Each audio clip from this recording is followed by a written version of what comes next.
Violence courts are also being introduced to provide stronger legal protection for victims. The government's message is that violence against women will not be tolerated and abusers will be brought to justice.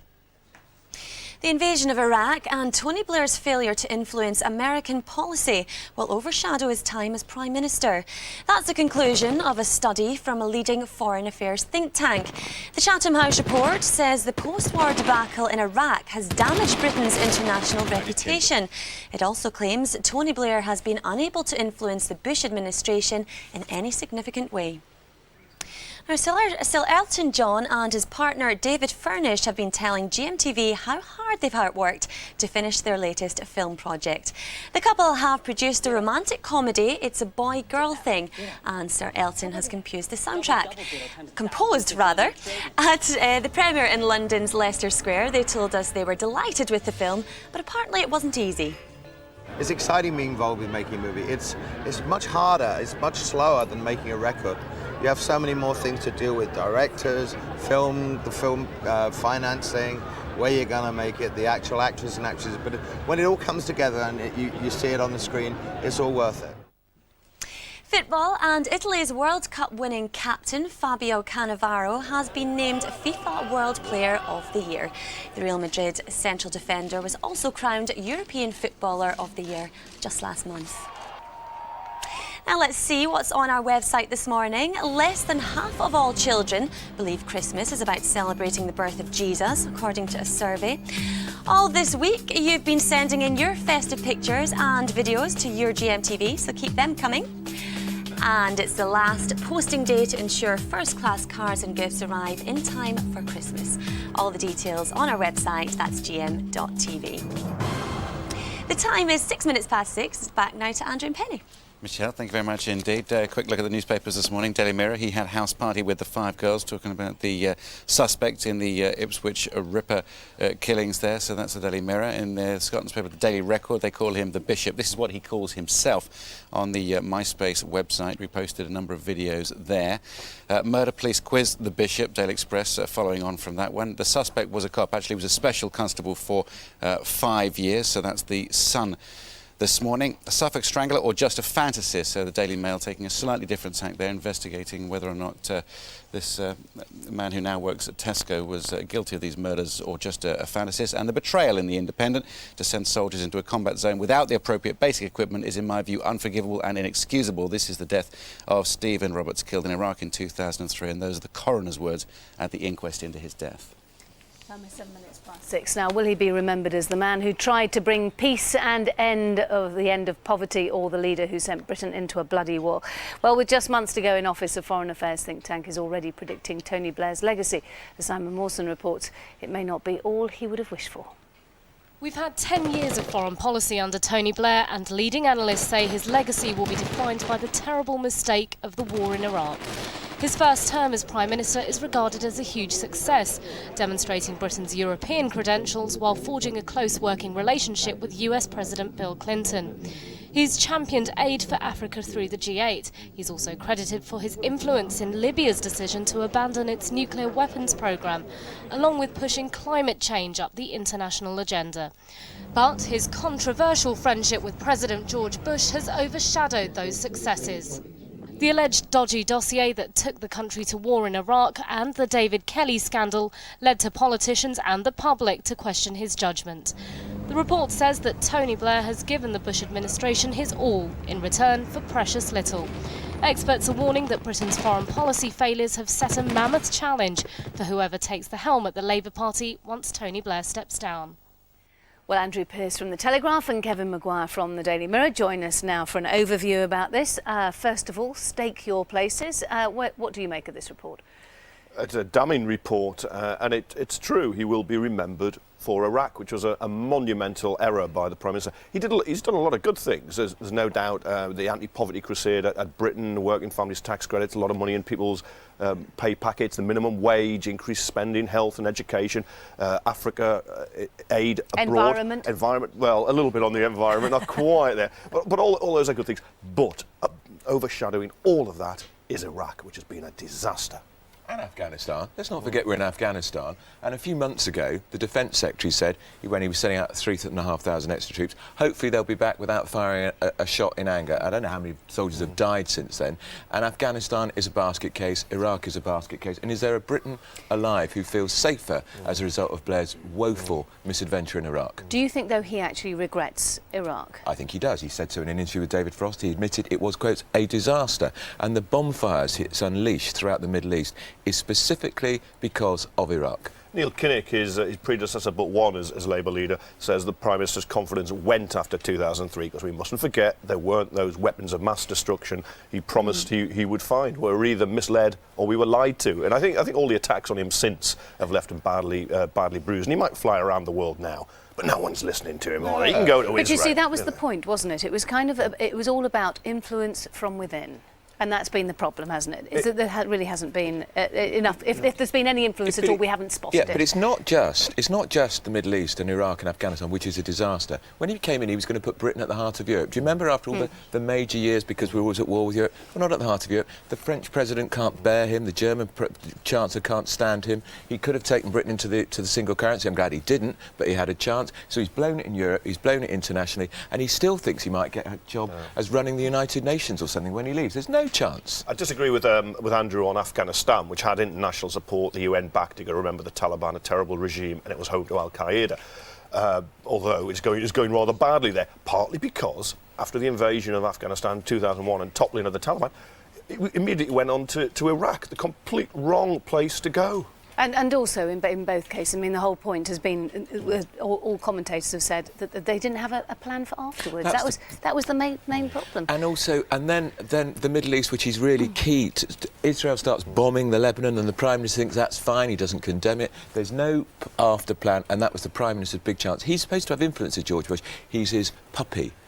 I was in Israel a couple of months ago, and it's quite clear the Palestinians, Mahmoud Abbas, the moderate Palestinians, have no confidence in the Prime Minister at all because he's seen as too close to the Israelis. So how will this influence Gordon Brown then, if and when he becomes Prime Minister? I think he's got to draw a line under Iraq. He's got to distance himself from George Bush, who's a lame duck in the White House. He's got to say his foreign policy is going to be based on aid and trade and not bombs.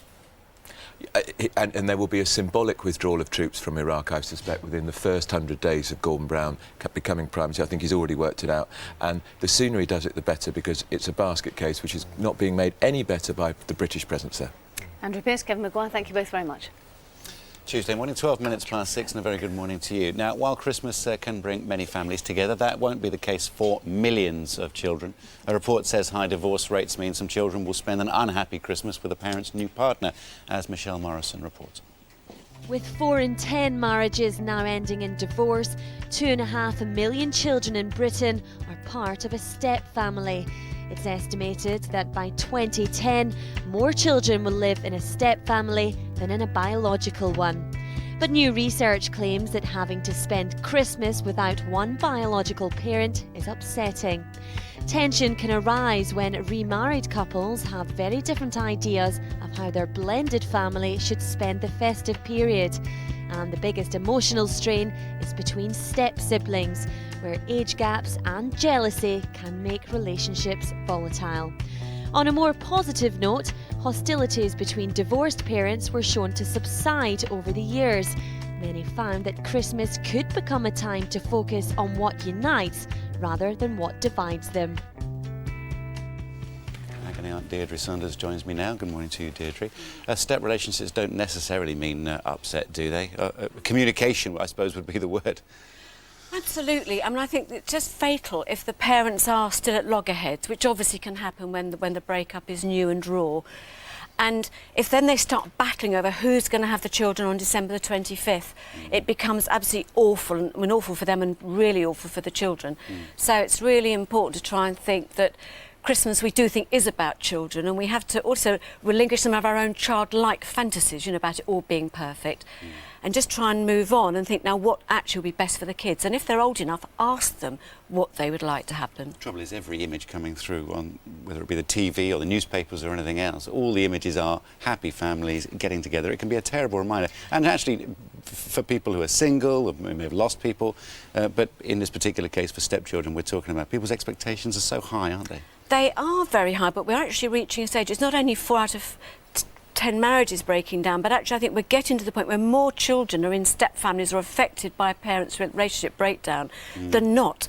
So this is now actually the norm, and I think if parents can try to think, OK, we've had a bit of a bad breakup here, but this isn't that unusual a situation. If we all work at it really positively, our children can enjoy a really happy Christmas, and it doesn't have to be a time of doom and gloom and stress and strain.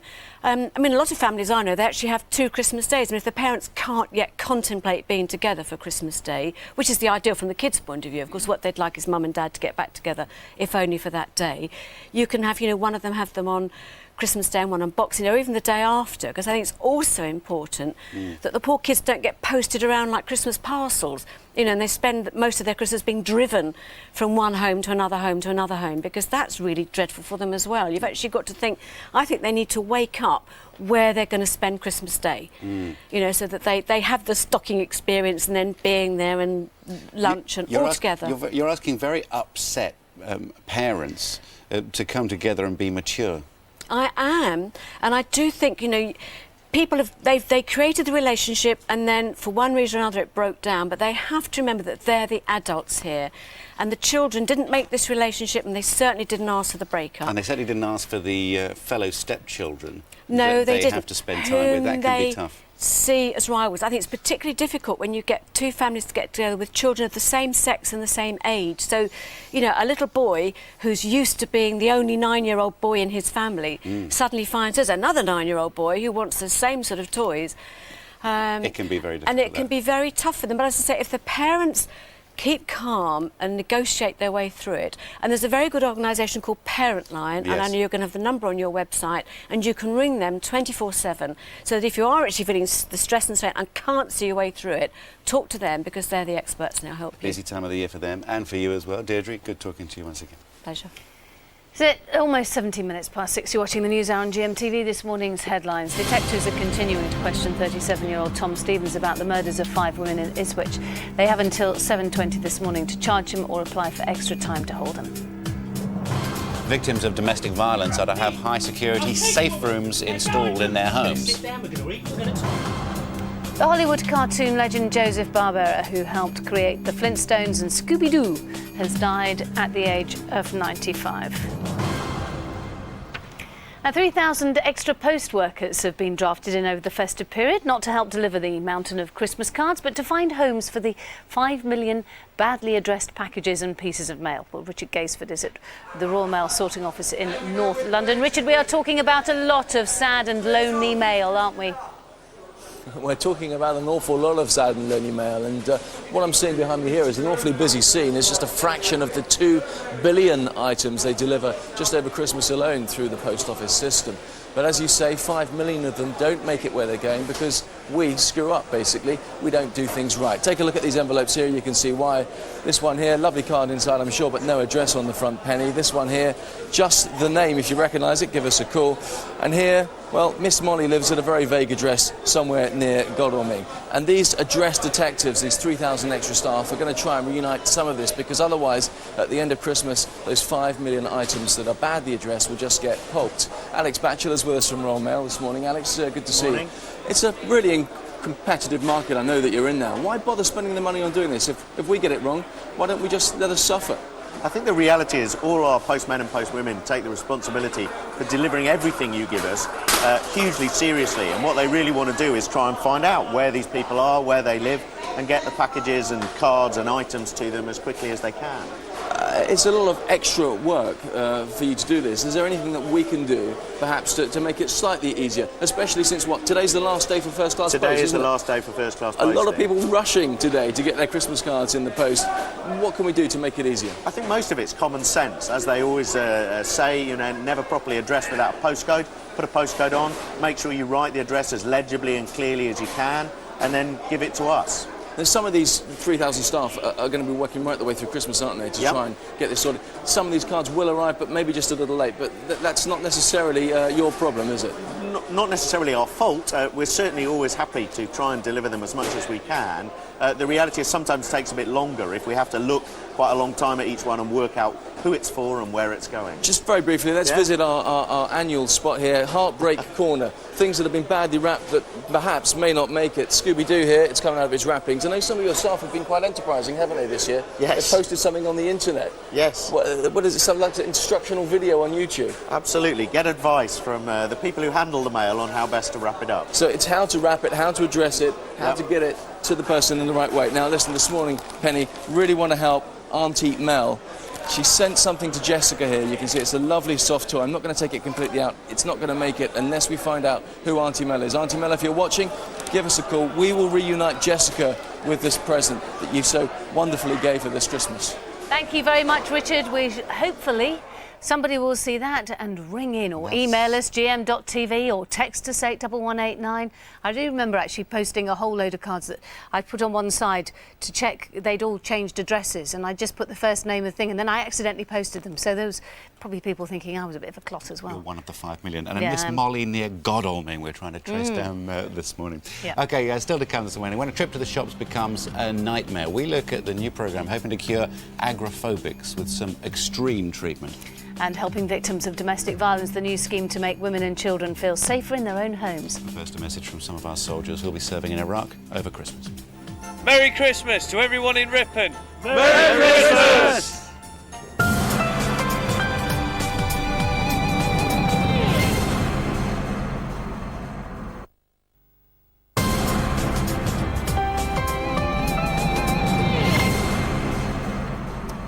Good morning. You're watching the news out here on Gmtv. Now, imagine being too scared to walk your child to school. It's a simple pleasure that most of us take for granted, but it's something our next guest, Sue Turner from Birmingham, just cannot face doing. Jackie Cabler is with Sue this morning with more on this. Jackie.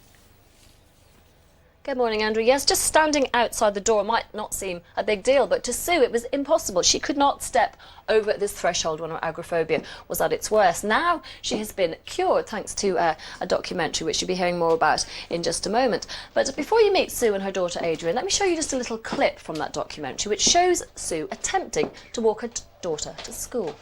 I'm going back. It's too far for me now. I can't do it anymore. It's all right.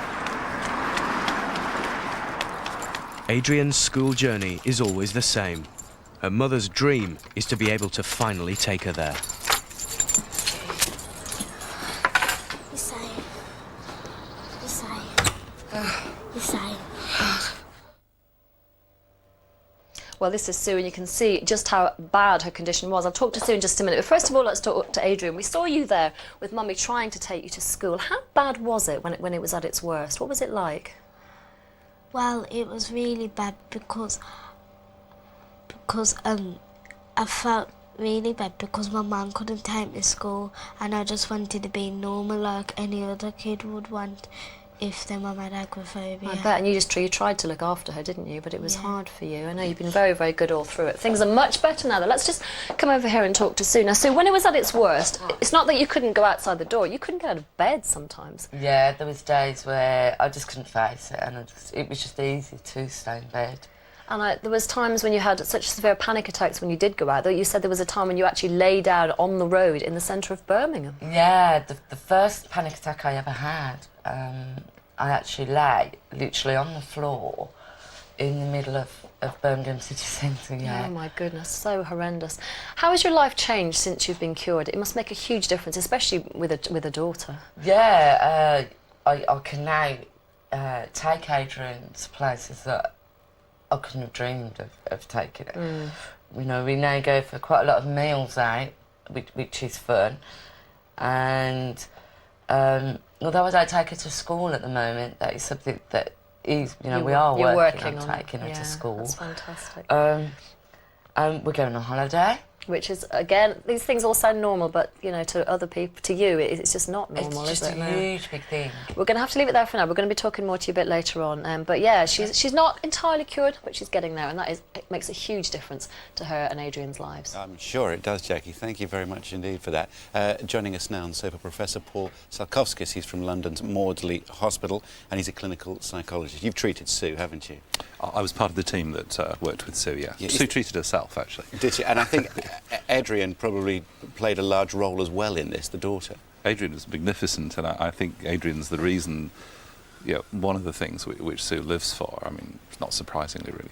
How much of a journey has it been for Sue to go through this treatment in the first place? A big step to agree to it, and then to be filmed. Huge step to agree to, huge step to be filmed, and a very difficult journey, and a bit unexpected at times for both Sue and ourselves, because, as is often the case, there was a bit more to it than just not being able to go out, and so there are a range of issues which Sue had to confront, to do with not only the panic attacks but also issues to do with trust and so on. She did a great job, and she taught us as much as I think we taught her. And how is it triggered in the first place? You sort of alluded to this. There may be circumstances that this came from that would have to be addressed, but is there a specific moment where agoraphobia is triggered?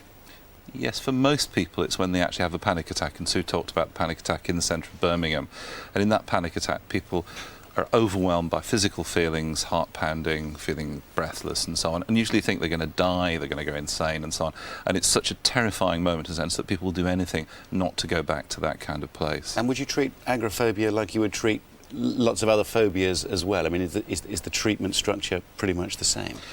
The treatment structure is different for everybody. What you actually do is you actually work out what it is that's going on, and what in fact doesn't come over particularly well in the documentary is the really hard work that the participants and ourselves did ahead of actually essentially throwing people back into the situation. So it's dealing with issues like, in Sue's case, some issues to do with trauma that she'd suffered, but also helping people to get their head straight about what's really going on, and about how in a sense we're asking people to go into places where they think they're going to die or go insane, pass out and so on, and we have to weaken those beliefs before they can take that step out of the door. And the journey, I mean, you talk about the journey, the journey ended in Kyoto. Really? OK. Yes. And they've got to retake their place in society, haven't they? Must be so difficult. Channel 4, 10 o'clock tonight, very interesting. Professor, thank you very much indeed. It's 6:28, 6 days to go to Christmas. Any sign of snow on the horizon? Here's Claire. GMTV weather. Sponsored by Nestlé Cereals. Whole grain for the whole family every morning. Hello, good morning. Now, what is worse, being whipped and lashed by wind and rain in the morning, or dense fog, frosty, cold, dank, dark mornings? I think the second one's probably a little bit better, and that's what you're going to have at least for the next few days. In fact, for most of the country, waking up to some chilly start. Also some dense fog across much of Ireland, you can see here, as well as parts of Wales and England. There is this zone here across eastern Scotland, down towards northwest England, where it's clear. It is obviously very frosty, but you should see a little bit of sunshine. More clouds across the far north and west, the odd spot or two of rain or drizzle. But it's generally a dry start, but it is a cold start. And the fog will linger right the way through the day. In fact, it may actually form and linger across that eastern side there. In between, though, you should see some sunshine. And where it does linger, 3 or 4 degrees Celsius. Elsewhere, 8 or 9, particularly in the west, where it's going to be more breezy. For Northern Ireland, that fog lingering here as well. 4 degrees Celsius, freezing cold. Places such as Carlisle only coming in around 2 if you don't see any sunshine at all. Heading further south, it's a similar situation wherever you are across northern counties of England. Away from West Wales, where you should see some brighter spells, but East Wales, the Midlands, dense fog. It's going to cause problems on the roads today, as well as East Anglia. Coming and going right the way through the day, perhaps central southern England, a very similar situation. So wrap up warm if you're heading out. Near the coast and down towards the West Country, I think temperatures probably slightly more reasonable, 8 to 10 Celsius, with a hint of sunshine if you are very lucky. The next few days then, well, I would call this a cold snap.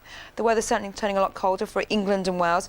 Mild at times for this western periphery here, western Scotland and Northern Ireland, where you will see more cloud from time to time. But inland, it's going to feel cold and chilly with the risk of frost and fog. Wednesday into Thursday, similar situation, really lucky if you do see some sunshine. Generally, it'll be a cloudy or foggy picture.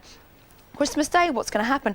Is it going to be a white Christmas? I have to say, at the moment, we're still saying no. We're saying it's going to be cold and chilly, fog and frost, but to the west and the north, you can see more cloud and temperatures slightly more respectable for this time of year. Here's your summary. Get a 5-day weather update for your postcode on our website, gm.tv. Good morning, it's 6:31, it's Tuesday, December the 19th. The news hour here on GMTV in the next half an hour. Safe House will talk to the minister who wants to help victims of domestic violence stay in their own homes. Iraq disaster. Academics attack Tony Blair's foreign policy record. And back from the dead, the 7-year-old hit by a truck who was told his chances of survival were 0, but then staged an amazing recovery. But back to our top story this morning, and detectives are continuing to question a former special constable about the murders of 5 women in Ipswich. 37-year-old Tom Stevens was arrested at his home near Felixstowe yesterday morning. Police say their inquiry is continuing and have warned local women to remain alert. Jonathan Swain is outside Mr. Stevens' house with the very latest. Morning, Jonathan. Morning to you, Andrew. Well, police have until 7:20, so just under an hour, to charge their suspect, release him or apply to a senior officer for more time. Well, as you can see, the police are still outside the home of 37-year-old Tom Stevens. There's a lot of speculation, a lot of detail about the man's past in the newspapers this morning, but as this is still very much an ongoing investigation and he's only been arrested and hasn't been charged, I think it's best as if we stick to what we know. We know that he was working at Tesco's until he was suspended at the weekend. He was worked as a special constable in Norwich in the 1990s for 5 years, and he was also working as a part-time taxi driver here in Ipswich. Well, at the weekend, we know that he gave an interview to a national newspaper when he said that he knew all of the girls. He said that he'd also been interviewed earlier on as part of the police's investigation, something that was confirmed to me yesterday when I spoke to neighbours here who said that they saw forensic teams in Tom Stevens' garden just a couple of weeks ago. It's also emerged this morning that a bunch of flowers in tribute to the 5 murdered women was left in the red light district last week. It was signed by a man called Tom, and the message read, "Tanya, Gemma, Nettie, Paula and Annie, I knew some of you better than others, but I miss you all." Well, this morning, the mother of Tom Stevens' home is also being searched in a place called that's just to the north of Ipswich. And the police do stress, though, that there are still many lines of inquiry that they're pursuing. This is still very much an ongoing investigation. As you mentioned earlier on, Andrew, the police are still warning women in the area to be on their guard. Absolutely. Jonathan, thank you. Time is 27 minutes to 7. Let's get this morning's other news stories now from Michelle. Thanks, Penny. Good morning. Victims of domestic violence are to be given high-security safe rooms in their homes. The £74 million initiative is designed to stop women who've been abused by a partner from being driven from their houses. Tiffany Royce reports. Abused by a partner, too scared to go home. An all too common scenario in Britain. In fact, every year 13,000 families become homeless as a result of domestic violence. So now the government's stepping in to try and stop victims being forced to leave. If their partner has left the house but is still aware of where they live, victims will be offered a safe room within their own home, fitted with alarms, mortise locks, security lights, reinforced door frames and CCTV. They'll also be linked to police computers to ensure a quick response if anything does happen. More special domestic violence courts are also being introduced to provide stronger legal protection for victims. The government's message is that violence against women will not be tolerated and abusers will be brought to justice. And we'll have more on that story in 10 minutes. The invasion of Iraq and Tony Blair's failure to influence American policy will overshadow his time as Prime Minister. That's the conclusion of a study from a leading foreign affairs think tank. The Chatham House report says the post-war debacle in Iraq has damaged Britain's international reputation. It also claims Tony Blair has been unable to influence the Bush administration in any significant way. British Airways has apologised to Christmas travellers after it lost 9,000 bags following problems with a baggage belt at Heathrow Airport. It's now sending the luggage in planes and lorries to passengers who've travelled to America and Europe. It says everyone should have their cases by tomorrow and is offering compensation. TV presenter Paul O'Grady is to become a granddad. He revealed his daughter Sharon is due to give birth on Christmas Day. He said he was over the moon, though also a bit scared it would make him feel old. Now then, could this be the world's biggest burger? Weighing in at a whopping 7.5 stones, the Colossus contains more than 4 stones of beef and 10 pounds of melted cheese. It was unveiled at an eating contest in New Jersey and cost £125. It could feed 100 people. No fries are required, apparently. Now then, let's see what's on our website this morning. Less than half of all children believe Christmas is about celebrating the birth of Jesus, according to a survey. All this week, you've been sending in your festive pictures and videos, your Gmtv. Keep them coming in. And it's the last posting day to ensure first-class cards and gifts arrive in time for Christmas. All the details on our website, that's gm.tv. The time is 6:37. Back now to Penny and Andrew. Surely Christmas is all about overeating and lying in front of the television. Spending We way know too that. much money and getting into debt. What is the matter with these people? Exactly. I don't know. Where does Jesus come into it? Yes, exactly. Now, oh dear, I can hear the texts and emails coming in. That's the trouble when you half hear a news item. No, This I is think what we happens. were being sarcastic. We do know that Christmas is all about Christ. That the hint might be in the word. Now, if you were watching yesterday, you will have seen Keith Chegwin surprise one lucky winner with a cheque for £20,000 in Cumbria, or Cumberland in old money. Yes, and if you want the chance to be doorstepped by Cheggers, why not enter today's competition with a chance of winning another 20 grand? Keith, with the details.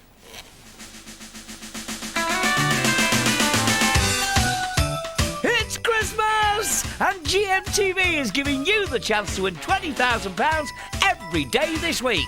You're a £20,000 winner. Fantastic! To be in with a chance of winning, answer this question. Who had a hit with Merry Christmas, Everybody? A. Slade, B. Spice Girls, or C. Supertramp? You can dial 09068 100 100. That's 09068 100 100. Or you can text A, B or C as your answer, plus your name and full address to 81149. Or you can enter via the website. Yeah, the lines close at 9. Keith could be knocking on your door with that large cheque tomorrow morning. OK, here's what's happening where you are. We shall be back in just a moment.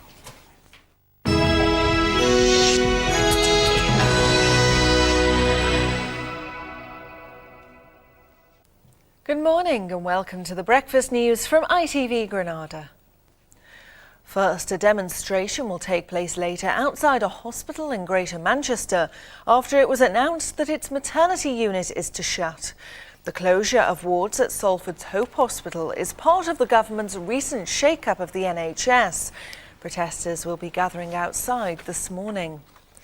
Detectives are still questioning 3 men arrested in connection with a gang who shot at police in a bank raid. More than 100 officers from across Greater Manchester took part in the operation. 2 shotguns were also recovered, although it's not thought either was used in the incident. The raid follows the robbery last month at Horwich, when robbers fired at 2 police officers who were chasing them. A former policeman who lost an arm in a car accident with a drink driver is to have his achievements recognised by the Queen today. Gareth Almond from Burnley's off to Buckingham Palace after setting up the Bulldog Spirit driving school. He became Britain's most successful disabled motorsport competitor with nearly 300 trophies. Football, and Liverpool play host to Arsenal in tonight's Carling Cup quarter-final match at Anfield, and they'll be feeling confident after scoring 11 goals in their last 3 domestic matches. In their last cup game, Liverpool beat Birmingham 1-0 to reach this stage of the competition. But manager Rafa Benitez is all too aware that there are still big teams to beat before the final. All of us, we want to win, and we want to win every competition. Then when you have 3-4 teams, really good teams, always you can see one of them in the top or in the final, no? In this case, we were in the final 2 years ago, and we want to be in the final if it's possible this year. Finally, in tonight's Granada Reports, we'll have the second of 3 special reports from Peru. Paul Crone travels 12,000 feet into the breathtaking Andes to visit a school for former street kids. Here they're given the chance of a new life. It's just one of the projects funded by the £83,000 you raised in our Up the Amazon appeal. And our crony also introduces them to a spot of Kylie Minogue, and that's all at 6. That's it for now. I'm back at 7:05. Time now for a look at the region's weather.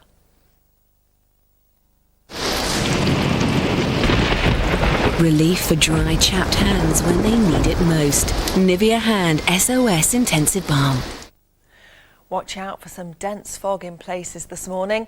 This afternoon, the fog will linger in rural areas and it'll stay mostly cloudy. Temperatures peaking at just 5 Celsius, that's 41 degrees Fahrenheit, so it will feel rather chilly.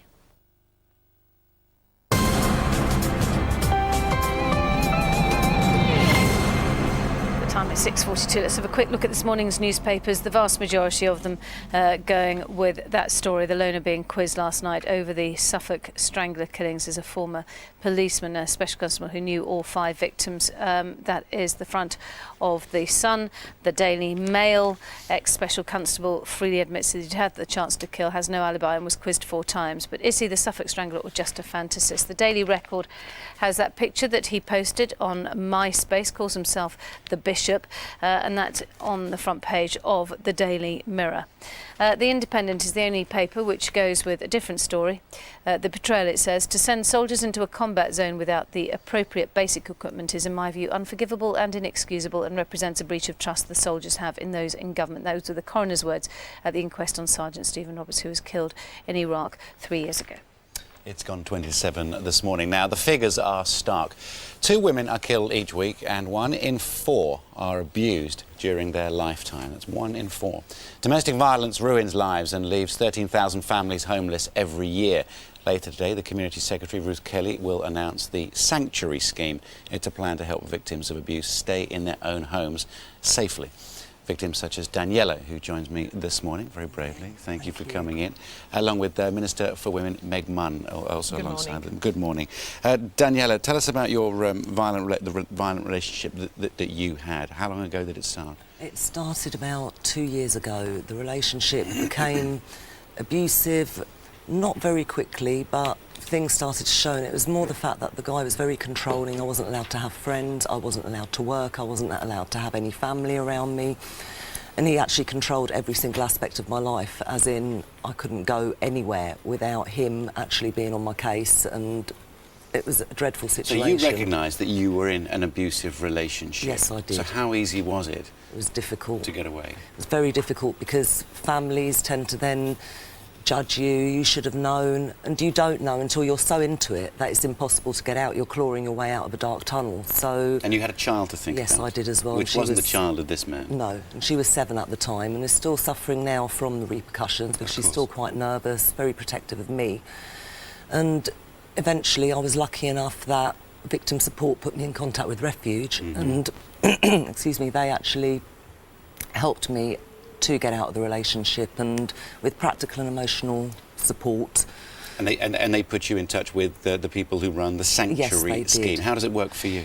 Works really well. You get an outreach worker that is actually specially for that side of things, which is the outreach side and the sanctuary side, and they put me in a safe, well, they didn't put me in a safe room, but I was given a safe room with like very thick fire protected doors, metal grills at the windows, which sound absolutely dreadful, but if it makes you feel safe, it's fantastic, and you know, for your own safety. So the man who was, he's gone to prison now? Yes, he has. Okay.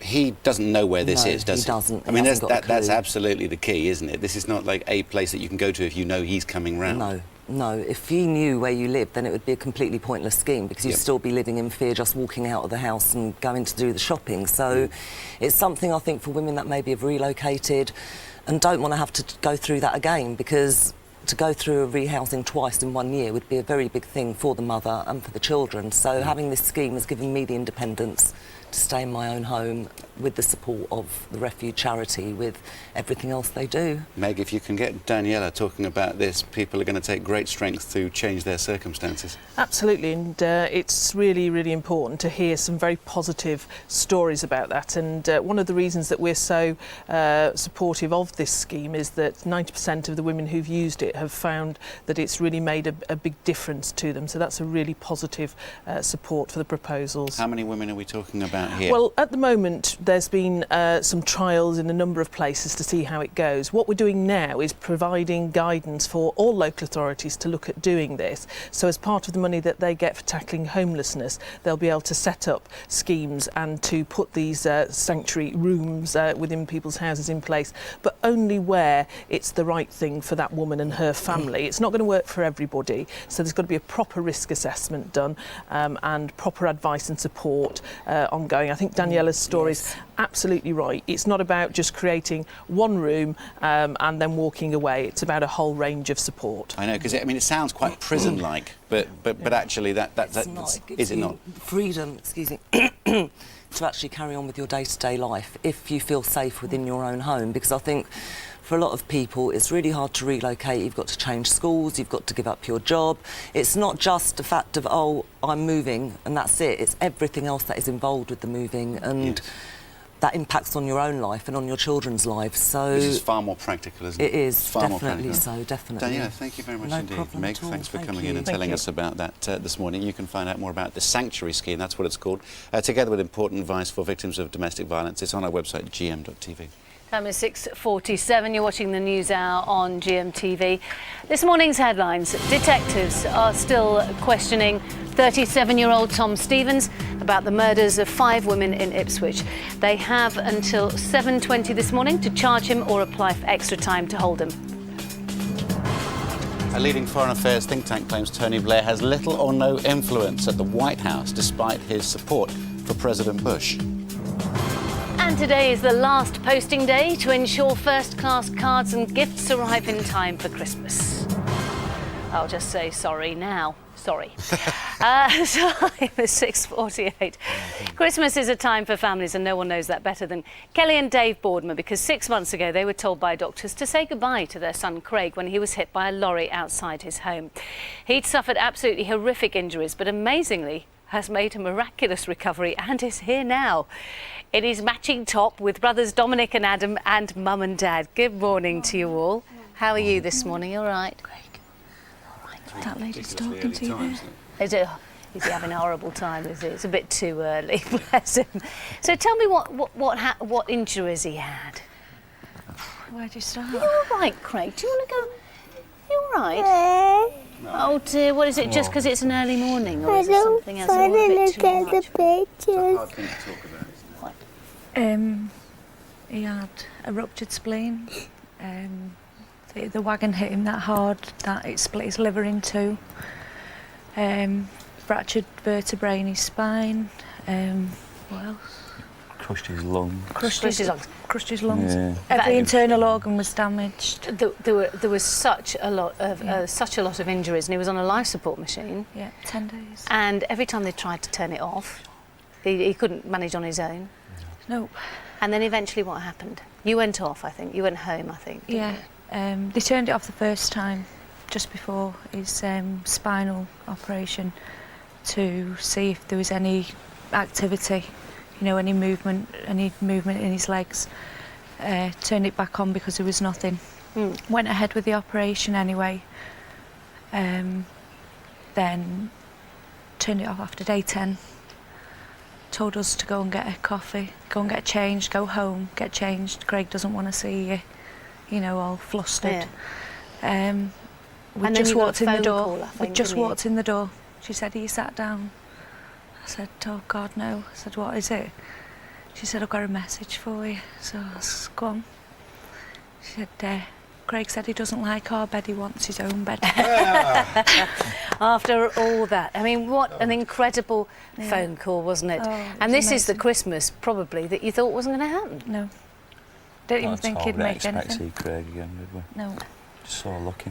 And I know Craig had a problem just looking at the photographs. Didn't realise you could see the photographs themselves sort of in the hospital. Not very nice, obviously. But it does mean a lot to you, doesn't it? Because you're off to Afghanistan in, 2 months' time? I am, yeah, in February. I'm looking forward to it, actually. A break from everything. And, no, I don't mean it like that. That's extraordinary. Yeah, that'll be a conversation. That'll be a statement that you'll have a problem with later on. But anyway, no, but the nice thing is that, of course, now you're able to enjoy Christmas and actually go off on your tour without having to worry about that. Yeah. It's going to be a special Christmas. Which is brilliant. Well, thank you all for coming in. Thank you, Craig. Sorry we upset you there, but anyway, well done, and thank goodness you're okay for Christmas. And well done you boys as well, for sitting there so quietly. Thank you very much. Going to Afghanistan for a break. That'll stay with me. And I completely understand what you're saying as well. We'll talk a little bit more later on. That's it from us. It. Yes, it is. Andrew back with Fiona for GMTV today. We'll take the weather with Claire now.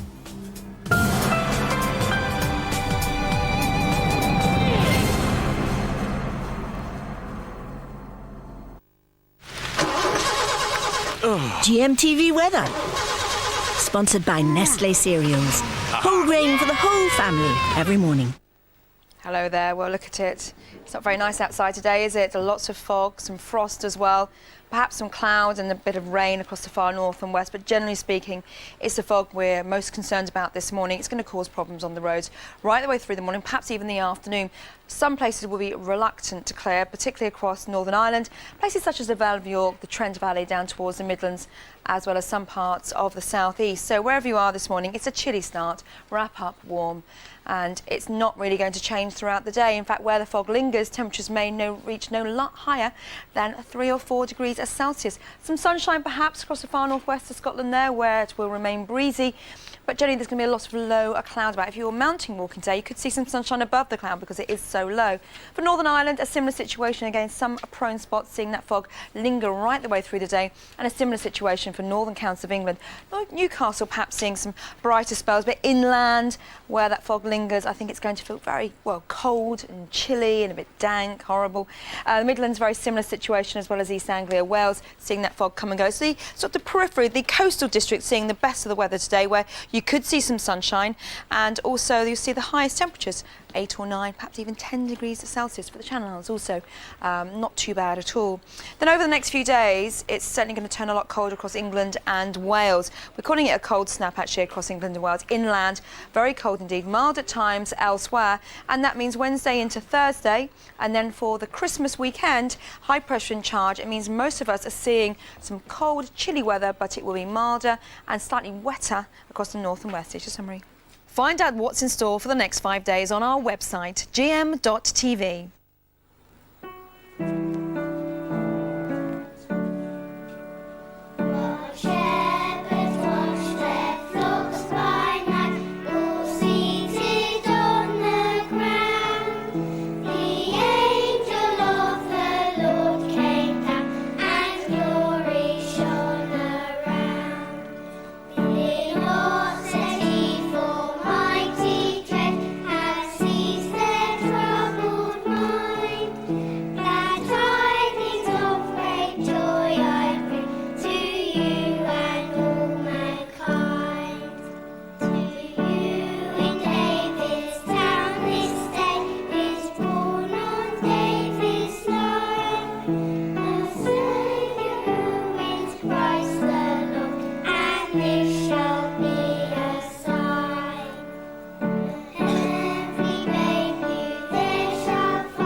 Very good.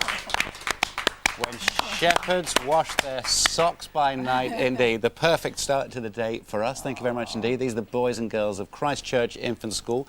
They're year 2. They're from New Malden in Surrey. They're breaking up today for Christmas, and they put us in the Christmas mood. Thank you very much. Yeah, mine are breaking up today too. Are they? And I've still got so much to do. The very best of luck. Yeah.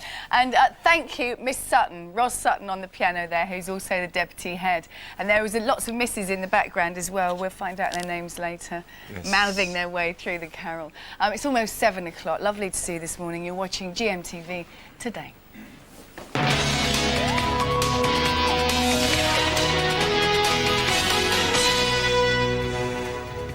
Good morning to you. Today's the last day to post your Christmas cards, but what happens to the 5 million cards and parcels not properly addressed or wrapped? We'll find out in about 5 minutes' time.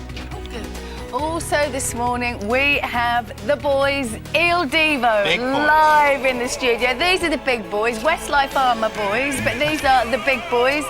They'll be performing White Christmas live a little later on, so do stay with us for that. That's going to be a rare treat. They've hardly had any sleep, the boys, actually. I bet they've sold a few calendars this Christmas, haven't they? That'd be a bit of a gift.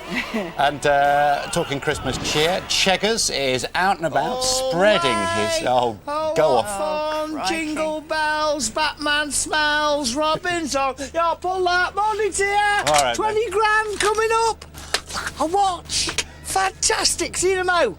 Hey! It's a proper cracker, that one. Thank you very much, Keith. Now, listen, we have the political interview of the decade coming up after 8 o'clock. It's a GMT... Yeah, the cheeky girl. Oh, yes. It's a GMTV exclusive. Cheeky girl Gabriella joins us in the studio to tell us all about her new love, MP Lembit Opik. I can hardly wait. OK, 7 o'clock is the time. It's Tuesday morning. Detectives are continuing to question a former special constable about the murders of 5 women in Ipswich. 37-year-old Tom Stevens was arrested at his home near Felixstowe yesterday morning. Police have emphasised their inquiry is continuing and they've warned local women to remain alert. Jonathan Swain is outside Mr Stevens' house and as I just said there, he's still being questioned. I mean, isn't he, Jonathan? It certainly is, Fiona. The clock is ticking really because detectives have only a further 20 minutes until 7:20 this morning to charge him, release him or to apply to a senior officer for more time. It was about this time yesterday morning when this quiet suburban street here in Suffolk became the major focus of a huge murder investigation. And as you can see, the police officers are still outside the home this morning of 37-year-old Tom Stevens. There is a lot of speculation, a lot of detail about the man's past in the newspapers this morning, but as this is still very much an ongoing police investigation, he's only been arrested and has not yet been charged. I think it's best as if we stick to what we know. We know that he used to work at Tesco's supermarket in Ipswich until recently. He worked as a special constable in the 1990s in Norwich for around 5 years and was working recently as a part-time taxi driver here in Ipswich, and he also claimed in the newspaper at the weekend that he knew all of the girls. He also said that he'd been interviewed earlier on as part of this police investigation, and that's confirmed by some of the neighbours that I spoke to here yesterday, who told me that they saw forensic teams in the garden of Tom Stevens just a couple of weeks ago. Well, it's also emerged this morning that some flowers were left on a lamppost in the red light district last week. It was signed by a man who called himself Tom. The message read, "Tanya, Gemma, Nettie, Paula, Annie. I knew some of you all better than others, but I miss you all." Well, this is still very much a police investigation, still ongoing. He has only been arrested, not yet charged, and police, Fiona, are still warning women to be on their guard in the area. All right, Jonathan, thanks very much indeed. Let's catch up with the rest of the news. Here's Penny. Thanks very much. Good morning. Victims of domestic violence are to be given high-security safe rooms in their own homes. The £74 million initiative is designed to stop women who've been abused by a partner having to leave. Tiffany Royce reports. Abused by a partner too scared to go home, an all too common scenario in Britain. In fact, every year 13,000 families become homeless as a result of domestic violence. So now the government's stepping in to try and stop victims being forced to leave. If their partner has left the house but is still aware of where they live, victims will be offered a safe room within their own home, fitted with alarms, mortise locks, security lights, reinforced door frames and CCTV. They'll also be linked to police computers to ensure a quick response if anything does happen. It's something I think for women that maybe have relocated and don't want to have to go through that again, because to go through a rehousing twice in 1 year would be a very big thing for the mother and for the children. So having this scheme has given me the independence to stay in my own home. The government's message is that violence against women will not be tolerated and abusers will be brought to justice. The invasion of Iraq and Tony Blair's failure to influence American policy will overshadow his time as Prime Minister. That is the conclusion of a study from a leading foreign affairs think tank. The Chatham House report says the post-war debacle in Iraq has damaged Britain's international reputation and also claims that the Prime Minister has been unable to influence the Bush administration in any significant way. British Airways has apologised to Christmas travellers after it lost 9,000 bags following problems with a baggage belt at Heathrow Airport. It's now sending the luggage in planes and lorries to passengers who've travelled to America and Europe. It says everyone should have their cases by tomorrow and can claim compensation. As Fiona was saying, today is the last posting day to guarantee that first-class cards and gifts arrive in time for Christmas. The Royal Mail's drafted in an extra 3,000 workers to decipher bad handwriting on millions of poorly labelled packages and envelopes. Joseph Barbera, one half of the legendary team behind cartoon classics like the Flintstones, has died. He was 95. Along with William Hanna, he founded Hanna-Barbera in the 1950s, which was responsible for Scooby-Doo and Yogi Bear. They also worked on Tom and Jerry cartoons at MGM Studios. TV presenter Paul O'Grady is to become a grandfather. His daughter Sharon is due to give birth on Christmas Day. He says he's over the moon, whilst also being a bit scared that it'll make him feel old.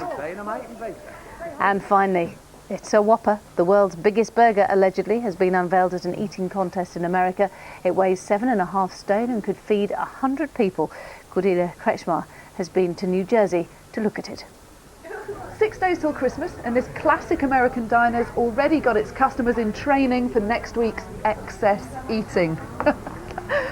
This is officially the biggest burger in the world.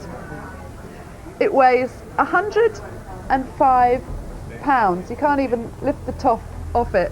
Can I have some fries with that, please? It's called the Colossus. It takes 2 hours to cook, 2 men to carry, and a superhuman to finish it.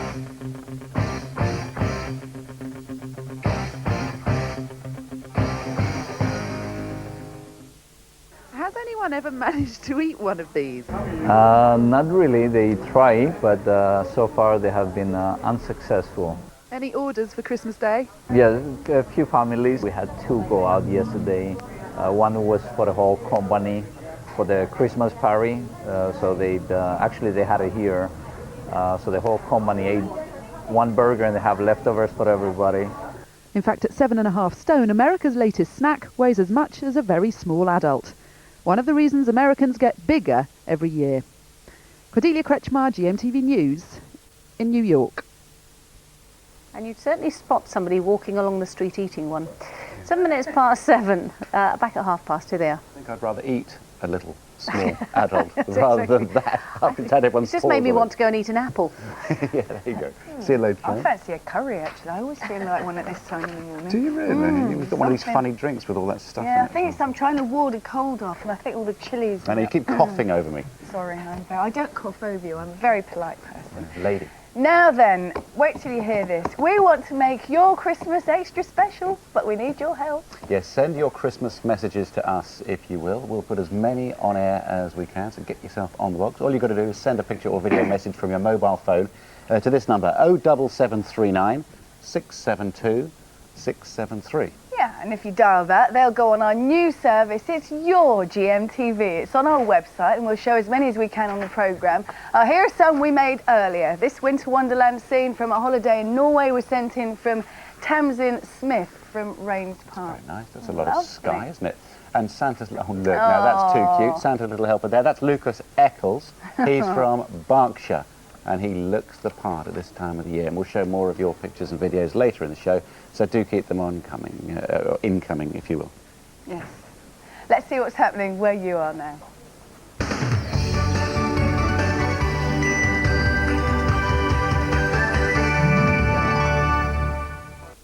Good morning and welcome to the Breakfast News from ITV Granada. First, a demonstration will take place later outside a hospital in Greater Manchester after it was announced that its maternity unit is to shut.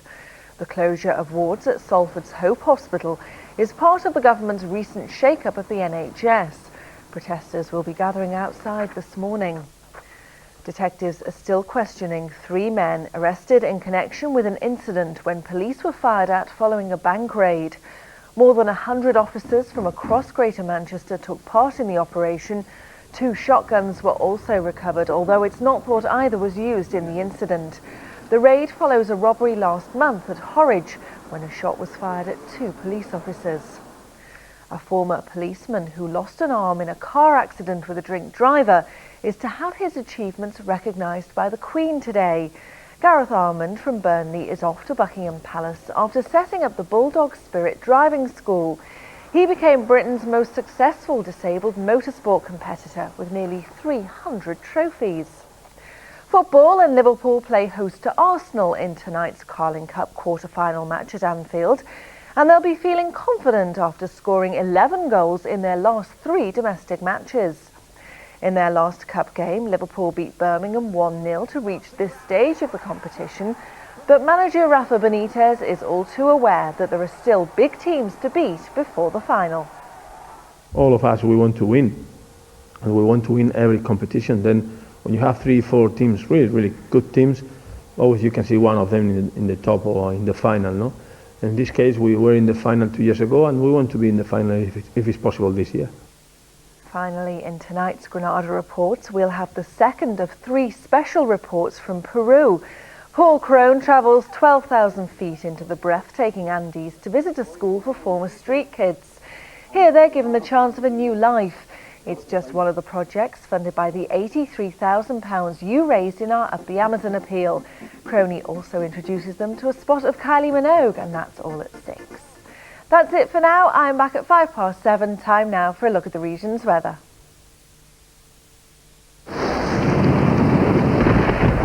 Relief for dry, chapped hands when they need it most. Nivea Hand SOS Intensive Balm. Watch out for some dense fog in places this morning. Most places will stay grey. This afternoon the fog will linger in rural areas and it'll stay mostly cloudy. Temperatures peaking at just 5 Celsius, so it will feel chilly.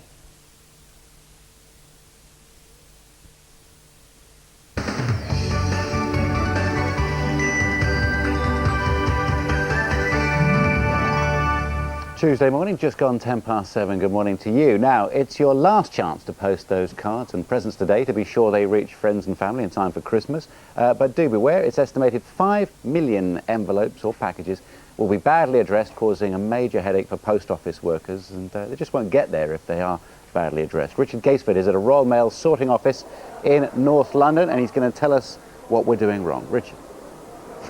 Quite a lot we're doing wrong, Andrew, for those 5 million items that don't get where they're supposed to be going. This is just a small proportion of the 2 billion items that the Royal Mail is going to look after over the month around Christmas. A lot of post, and some of it, as you say, badly addressed, and makes it a lot of hard work. Now, this one here, addressed to the Queen in London, that will get where it's supposed to go. This one addressed to Harry Potter at Hogwarts will get where it's supposed to go, but this one sadly won't.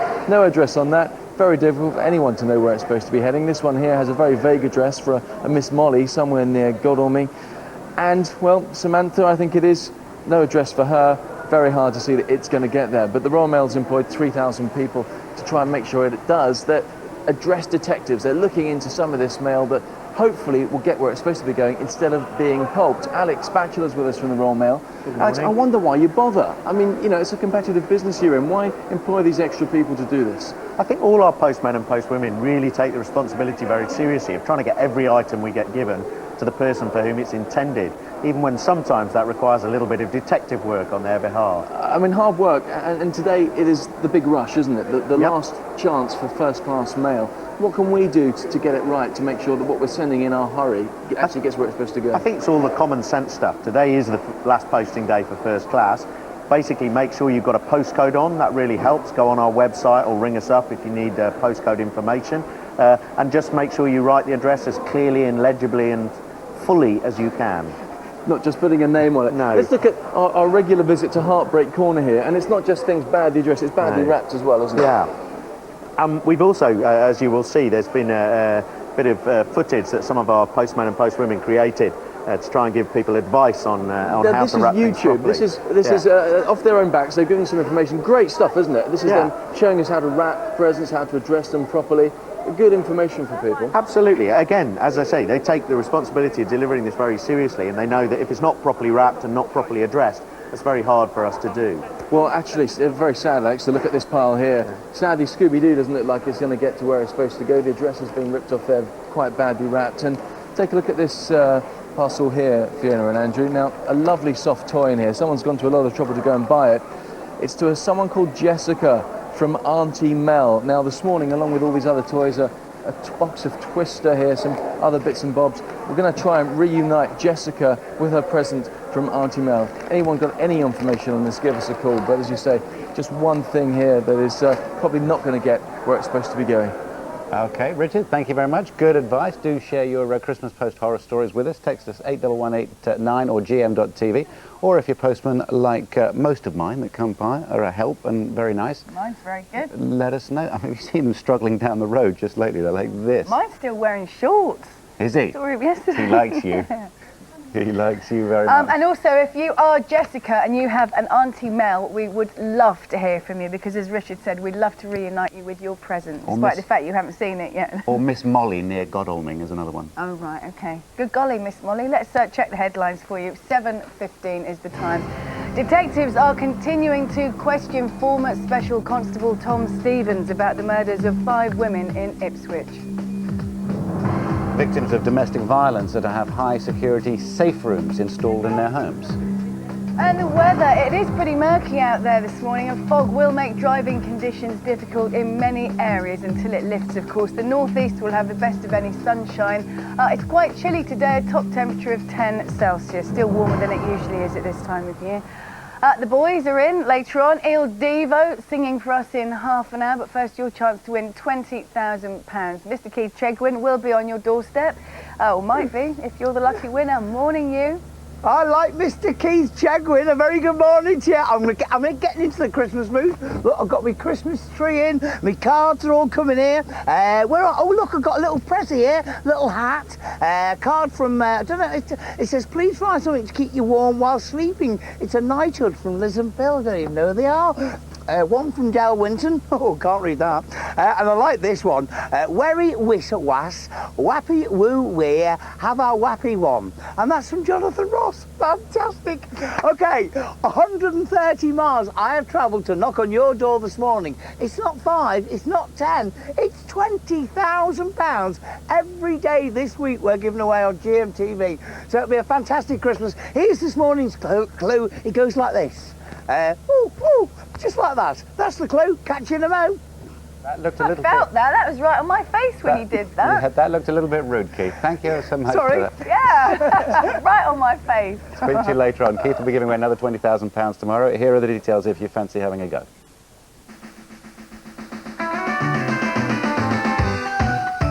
It's Christmas! And GMTV is giving you the chance to win £20,000 every day this week. You're a £20,000 winner. Fantastic! To be in with a chance of winning, answer this question. Who had a hit with Merry Christmas, Everybody? A. Slade, B. Spice Girls, or C. Supertramp? You can dial 09068 100 100. That's 09068 100 100. Or you can text A, B or C as your answer, plus your name and full address to 81149. Or you can enter via the website. There you go, and the lines close at 9 o'clock.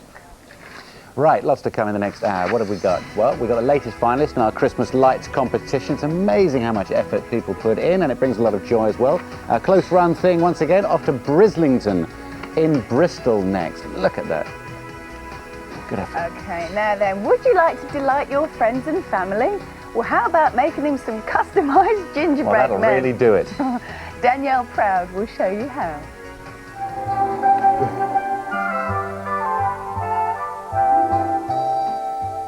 Gingerbread can be a really cute present, especially if it's made by children. You'll need these ingredients. Put the flour, sugar, ginger and allspice in a bowl and mix together. Add the butter and the treacle to the other ingredients, stirring all the time. Meanwhile, warm the milk with the bicarbonate of soda, add it to the mixture and don't forget the egg. Knead it into a smooth dough and then roll it out. Now, cut your shapes. Pop them in the oven for 15 minutes. The best bit, of course, is the decorating, so it's well worth getting lots of different coloured icing so you can really go to town. Kids will love making their cookies look like the person they're giving them to. Now look at that, Josh. I think we've made your mum look extremely trendy.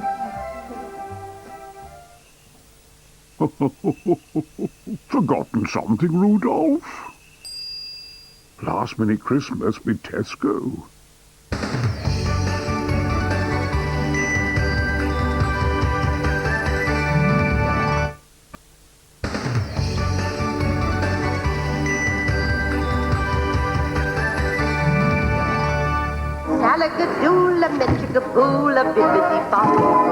GMTV Christmas lights in association with Homebase. Make a house a home. 7:23 on this Tuesday morning. Did you know that all week it's grand final week of our Christmas lights competition? Yes, at stake. A winner's cheque for £5,000, £5,000 to the charity of the homeowner's choice. Richard Mackney is with our second finalists. They're in. That's you, Richard. You're down in Bristol. Wake up and good morning. Wake up to you, Mr. Castle, and a good morning to you. Excitement mounting, second of our finalists, as you say. 2 more to go, Wednesday and Thursday. The big prize, £10,000, announced on Friday. £5,000 to the winner, £5,000 to the good cause of their choice. We are in Bristol today for our second finalist. Fairly ordinary suburban street, you know, not much going on. Oh, until you get to Bernard and Denise's house. Oh God, look who got carried away this Christmas. We go through the Christmas archway here. Of course we do. Up the path here past the brightly lit Dickensian figures. Bernard and Denise Lumsden, good morning. You extraordinary people. Yes, yes. Bernard, this is a thing of great beauty you have created here. Right, Let's just guide us through. I'm a big fan of the little things there at the front. What are those? That's our wobblies. Those are your wobblies, yes. Of course they are. The children love them. They're electric, are they not? Yes, they are. You haven't just sort of trapped squirrels or anything inside them. No, they are electric. Yeah. I also like that there, seesaw. The seesaw, that's new this year. Because as you know, this is being judged by an independent panel of expert judges. Yeah. They like moving parts. Oh. Bernard. All right, so that's nice. Also, this very special indeed. This is extraordinary edition. Tell us about that, Bernard. Yeah, we went on holiday to America and we bought this back this year. Right, okay. And a bit of a struggle, but we made it. Did you get through customs okay? A lot of blue flashing lights. Yeah. I mean, you'd look in no way dodgy. You were dressed in civilian wear. Of course I was, yeah. Of course. Also, I mean, get a look at this as well. There's some very special things there. I like the angel. Yeah, very traditional. Big fan of that. Nice and traditional. So Santa in the moon there. Very nice indeed. Yeah. What we also haven't mentioned is that inside the house.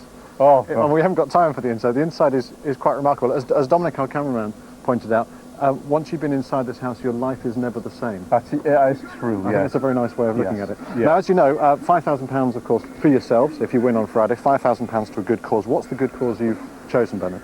Our charity is the Big Babe Appeal. Okay. It's a children's hospice down here in the southwest. Okay, and you've raised money for them before? Yeah, this is our 3rd year for them, and we also done 5 years for the Bristol Children's Hospital as well. Excellent, and also kids come along, they donate money and... Yeah, and they'll come inside and they'll play with the toys. Yeah. We'll give them a little gift. Yeah, and it's their smile on their faces is brilliant. I don't know why, Bernard. Why would it be in any way amusing? Bernard, fantastic work. Denise, thank you so much. Best of luck, on Friday. Can you believe it? I'm welling up. Andrew, Fiona, this is one of the most beautiful things I've ever seen. I love that little merry-go-round thing in the corner. Yeah, the only thing spoiling the picture is Richard, frankly, but thank you very much indeed. Bernard and Denise, that's for the Children's Hospice Southwest, and just a reminder, you can take another look at some of those lights that we've shown you this week on our website, of course, gm.tv. All right, let's check the weather, and I think we're going to be finding out what it's like on Christmas Day, too. Here's Claire. GMTV weather. Sponsored by Nestle Cereals. Whole grain for the whole family every morning. Hello, good morning. A bit of a cold snap coming across England and Wales over the next few days. That's away from the western coast now. You can see this morning it is a chilly start. Quiet morning. We're seeing a lot of dense fog around. It's going to cause problems on the roads through this morning, perhaps even into this afternoon. For Ireland as well, you can see a widespread problem with fog, and that extends up to some parts of Scotland. Eastern Scotland perhaps seeing some clearer skies. That's where we're seeing a frost overnight, and a frost overnight elsewhere further south across northern areas of England and some parts of East Anglia. To the northwest though, that's where there's always going to be more in the way of cloud, the odd spot or two of rain as well. Through the afternoon then, this is the best of the weather, perhaps in northwest Scotland, where you'll see it's going to be quite breezy and also quite bright. The fog lingering on in 1 or 2 areas, but in between you could see some brighter spells, and temperatures not too bad at all in the sunshine, but where that fog lingers, 2 or 3 Celsius, wrap up warm. For Northern Ireland is a similar situation. Again, that fog sort of coming and going right the way through the day, lifting into low cloud. If you're walking over the fells down towards the Pennines, you could actually see some sunshine because the fog and the cloud is very low above it. It's not going to be too bad at all. For Wales then, it's this western side seeing some brighter weather, and for the east, fog again, low cloud fog for East Anglia. Again, it's going to linger wherever you are, so it's high pressure in charge, and that means temperatures could sort of only struggle up to around 2 degrees Celsius. Central Southern England, it's the south coast really getting the best of the weather, down towards the West Country there, where you could see perhaps some more sort of brighter weather, and it's going to be rather breezy here, and temperatures up to around 8 or 9, perhaps 10 Celsius. So what's happening over the next few days? Well, it is going to turn cold across England and Wales. That means frost by night, fog by night, perhaps even by day. And you can see here milder at times for this western side, Northern Ireland, northern western areas of Scotland, where it will be a bit more breezy and you could see a little bit of cloud and rain. Then Wednesday into Thursday, it looks like this. very similar to conditions to today. If you are heading out, at least you won't be sort of whipped and lashed by rain, but it's worth wrapping up warm. And for Christmas Day, will it be a white Christmas? Well, at the moment, the answer is no. Fog and frost and still remaining a bit cloudy in the north and west. Here's your summary. For your local 5-day weather update, visit our website, gm.tv. Nice bit of frost on Christmas Day. Now then, Radio 4, eat your heart out. We have the political interview of the morning lined up here on Gmtv. We're talking to Gabriella, one of the cheeky girls, about her new love, the Lib Dem MP, Lembit Opie. And did that get some acreage on Sunday? Il Divo are warming up to sing a Christmas classic for us as well. And last time they were in, you stepped on their cello, so do be careful. I can see it looming over there again. Beware the cello. They're here in about 5 minutes' time. That's after we've heard from Penny with the latest news. Thanks very much. Good morning. Detectives have been given a further 12 hours to continue questioning former Special Constable Tom Stevens about the murders of 5 women in Ipswich. The 37-year-old was arrested at his home near Felixstowe after giving a series of interviews in which he said he knew all 5 women. Victims of domestic violence are to be given high-security safe rooms in their homes. The £74 million initiative is designed to stop abused women being forced to leave, as Tiffany Royce reports. Abused by a partner too scared to go home, an all too common scenario in Britain. In fact, every year 13,000 families become homeless as a result of domestic violence. So now the government's stepping in to try and stop victims being forced to leave. If their partner has left the house but is still aware of where they live, victims will be offered a safe room within their own home, fitted with alarms, mortise locks, security lights, reinforced door frames and CCTV. They'll also be linked to police computers to ensure a quick response if anything does happen. It's something I think for women that maybe have relocated and don't want to have to go through that again, because to go through a rehousing twice in 1 year would be a very big thing for the mother and for the children. So having this scheme has given me the independence to stay in my own home. The government's message is that violence against women will not be tolerated and abusers will be brought to justice. The invasion of Iraq and Tony Blair's failure to influence American policy will overshadow his time as Prime Minister. That is the conclusion of a study from a leading foreign affairs think tank. The Chatham House report says the post-war debacle in Iraq has damaged Britain's international reputation. And it says that Tony Blair has been unable to influence the Bush administration in any significant way. Today is the last posting day to guarantee that first-class cards and gifts arrive in time for Christmas. The Royal Mail has drafted in an extra 3,000 workers to decipher bad handwriting on millions of poorly labelled packages and envelopes. Joseph Barbera, one half of the legendary team behind cartoon classics like The Flintstones, has died. He was 95. Along with William Hanna, who founded Hanna-Barbera in the 50s, which was responsible for Scooby-Doo and Yogi Bear. And they also worked on Tom and Jerry cartoons at MGM Studios. The television presenter Paul O'Grady is to become a grandfather. His daughter Sharon is due to give birth on Christmas Day. He says he's over the moon and also a bit scared that it'll make him feel old. And finally, we leave you with a whopper. Weighing in at 7.5 stone, the Colossus contains more than 4 stone of beef and 10 pounds of melted cheese. The world's biggest burger, possibly, was unveiled at an eating contest in New Jersey and costs £125. It could feed 100 people. Serve with lots of chips. 7:33 almost. I'm back with more news at 8. After the break, Fiona and Andrew will be joined by Il Divo.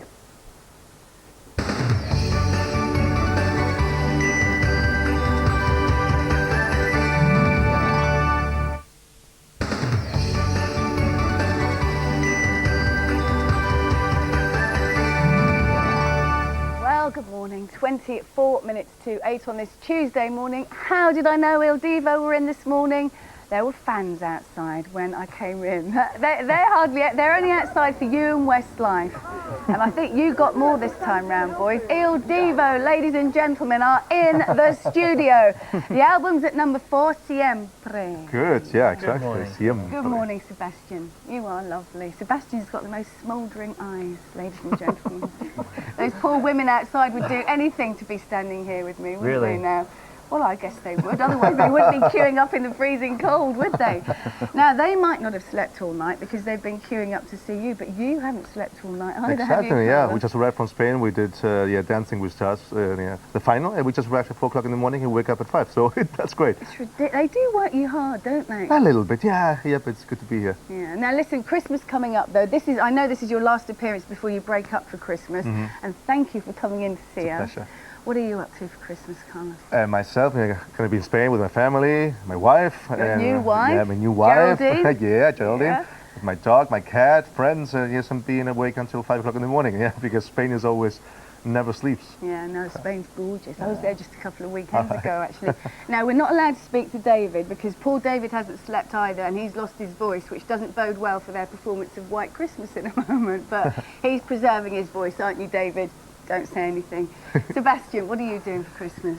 Well, I'm actually going to go to Paris for 5 days and then off to Thailand after that. Oh, lovely. I'm glad you're getting a break because you've got a huge tour coming up, haven't you, in the spring? Yes, and then we all catch up at some point in Kuala Lumpur for the rehearsals and start, you know, the new tour in January in Southeast Asia, and after that we go to Australia and different places. But we're all going to go in our different countries. I believe David is going to go in America. Oh, I'm glad you spoke for David. Yeah, I have Christmas, to. David. He's going somewhere. Where is Urs going for Christmas? I'm going on vacation. I rented a little house, nice, in an area somewhere, completely out in the middle of nowhere, completely rest, out of Il Divo world, out of promotional world, out of TV world, just rest and relax. Lovely. I'm sure those fans outside will find you, though, wherever you are. That's why I'm not saying where I'm going. Boys, it's always a pleasure to have you very in. Good luck with the album over Christmas. Siempre, ladies and gentlemen. And here they are performing, not a song from Siempre, actually, but one of the most performed songs in history. Nothing like you're about to hear it now, though. Here's Il Divo with White Christmas. I'm going to talk about Merry Christmas, boys. Thank you. Thank you.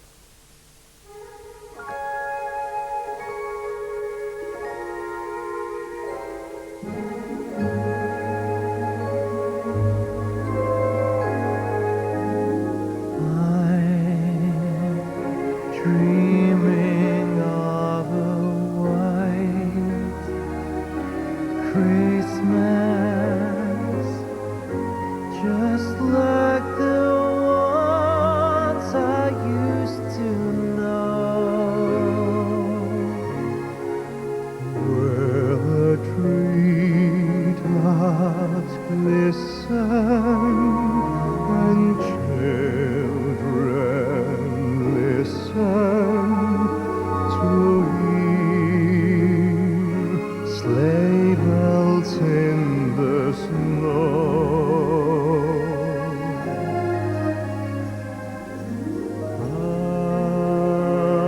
I'm dreaming of a white Christmas.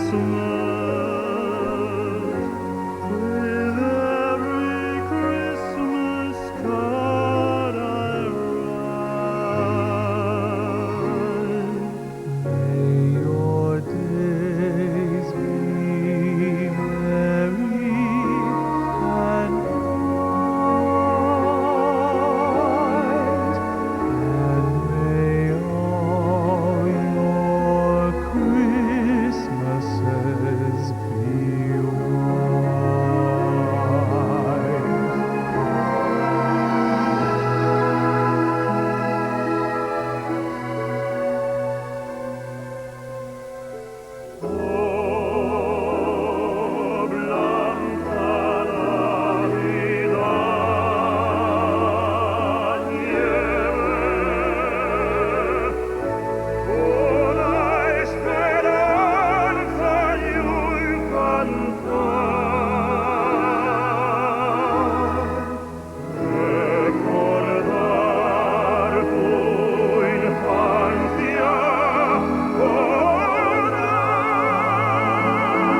Christmas now, boys. Thank you so much, and have a lovely, lovely holiday. Yeah. Thanks, David. Your voice was in fine form there. Brilliant. And you didn't fall into our tree, so we appreciate that. Thanks all the best. Get some rest. We've got more on El Divo on the website to find out if they're performing at a venue near you once they've enjoyed Christmas. It's all on the website gm.tv. 7:42 is the time. Let's get up to speed with the headlines this Tuesday morning. Detectives have been given a further 12 hours to continue questioning former Special Constable Tom Stevens about the murders of 5 women in Ipswich. Victims of domestic violence are to have high security safe rooms installed in their homes. And a quick look at the weather this morning. Fog will make driving conditions difficult in many areas. The northeast will have the best of any sunshine. It'll be a chilly day today. Top temperatures 10 Celsius. Now then, we're linking you up with all sorts of people at Christmas. We've got the troops giving messages from abroad. We've got your GMTV, where you can send messages to your family and friends. And we would love to know if you have family and friends overseas who won't be home for Christmas. We want to link you up with them if they're in Australia or New Zealand. It's our annual Christmas Down Under festivities. Broadcasting live tomorrow from Sydney. Then on Thursday, we'll be in Auckland in New Zealand, and finally at Cottesloe Beach in Perth, Western Australia. That'll be on Friday, which is just where we lost the Ashes. So, what's that bloke's name? What bloke? That nice man. What? Freddie Flintoff? No, that nice man. We've just seen him on the TV. I don't know. Well, once you know the weatherman? Well, it's only once a year we see him. I know, but we've had him several times. I've forgotten anyway. He will take the mick a little bit about the fact that we lost the Ashes in that very city. Oh, right, okay. But we'll be in Perth. Right, all right. Now, if your relatives or friends are over there, tell them how to send their greetings to you. Check out our website for full details, times, locations, gm.tv, and get them all to come down there. We're in Sydney tomorrow. All right. Where are we today? We're yet to find out, but we are going to make someone £20,000 richer just in time for Christmas. It could be you if you answered this question. What is traditionally eaten with turkey at Christmas? And it is B, cranberry sauce. Keith is out on the road to give £20,000 to someone who lives in Chesterfield. Hey. Hence the reason I was doing that this morning. Well, hey to you, Fiona. Come on, let's go. We travelled 130 miles. Hey, look, a Cheddars look-alike, a Father Christmas. Yeah, 130 miles to travel to Chesterfield to knock on our door this morning. Now, we've got to be careful here, folks. It's the road. There's nothing coming that way, that way. Keep coming. Come on, Rog, you can do it. And I'm heading for number, that's it, 36, fantastic. And I'm looking this morning, the lights are on, for a fella.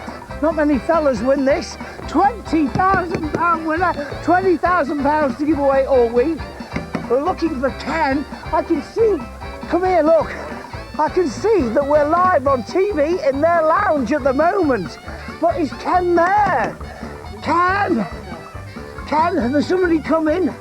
Thank you. I can see somebody jumping for joy. I can hardly see through the letterbox. Is this Ken Blackwood? Could be his missus. Morning. Who? Is Ken here? He's upstairs. Oh, fantastic. He's upstairs. Come on. Can we go upstairs? I think we can. Hang on. I'm trying to find your lights. Doesn't matter. We've got our own. Ken. Good morning. Do you know who I am? I do, yeah. Do you know why I'm here? I do, yeah. I'm going to shout, Merry Christmas, Ken! 20 grand. You okay? You're shocked, aren't you? Have you just got out of your bed? Just got out of the shower. You're looking a little bit damp. Well done, another winner on GMTV. Nearly got him out of his bed as well. I don't think he told anyone else he'd entered. I don't know if that was his partner, but she looked very surprised to see him you've just broken there. and entered. That's what Keith has just done. Very good, though. He's got his £20,000. One happy person. Could be you who's £20,000. They're still having a go. I can hear it in the background. Yeah. £20,000 tomorrow. Here's how you can have a go at that. It's Christmas! And GMTV is giving you the chance to win £20,000 every day this week. You're a £20,000 winner. Fantastic! To be in with a chance of winning, answer this question. Who had a hit with Merry Christmas, Everybody? A. Slade, B. Spice Girls, or C. Supertramp?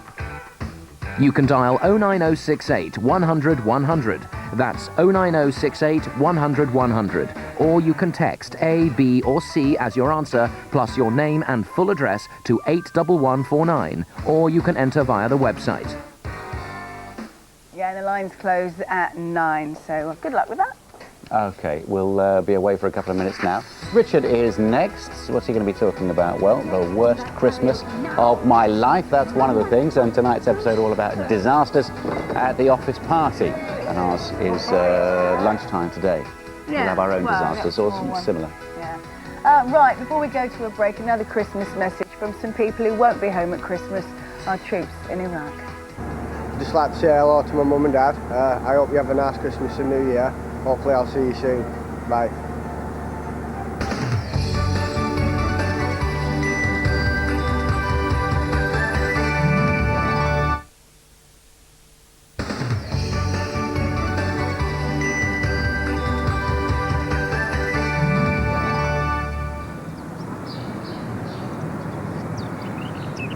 Lotus Thirst Pockets with technology, sponsors of TV Pick of the Day.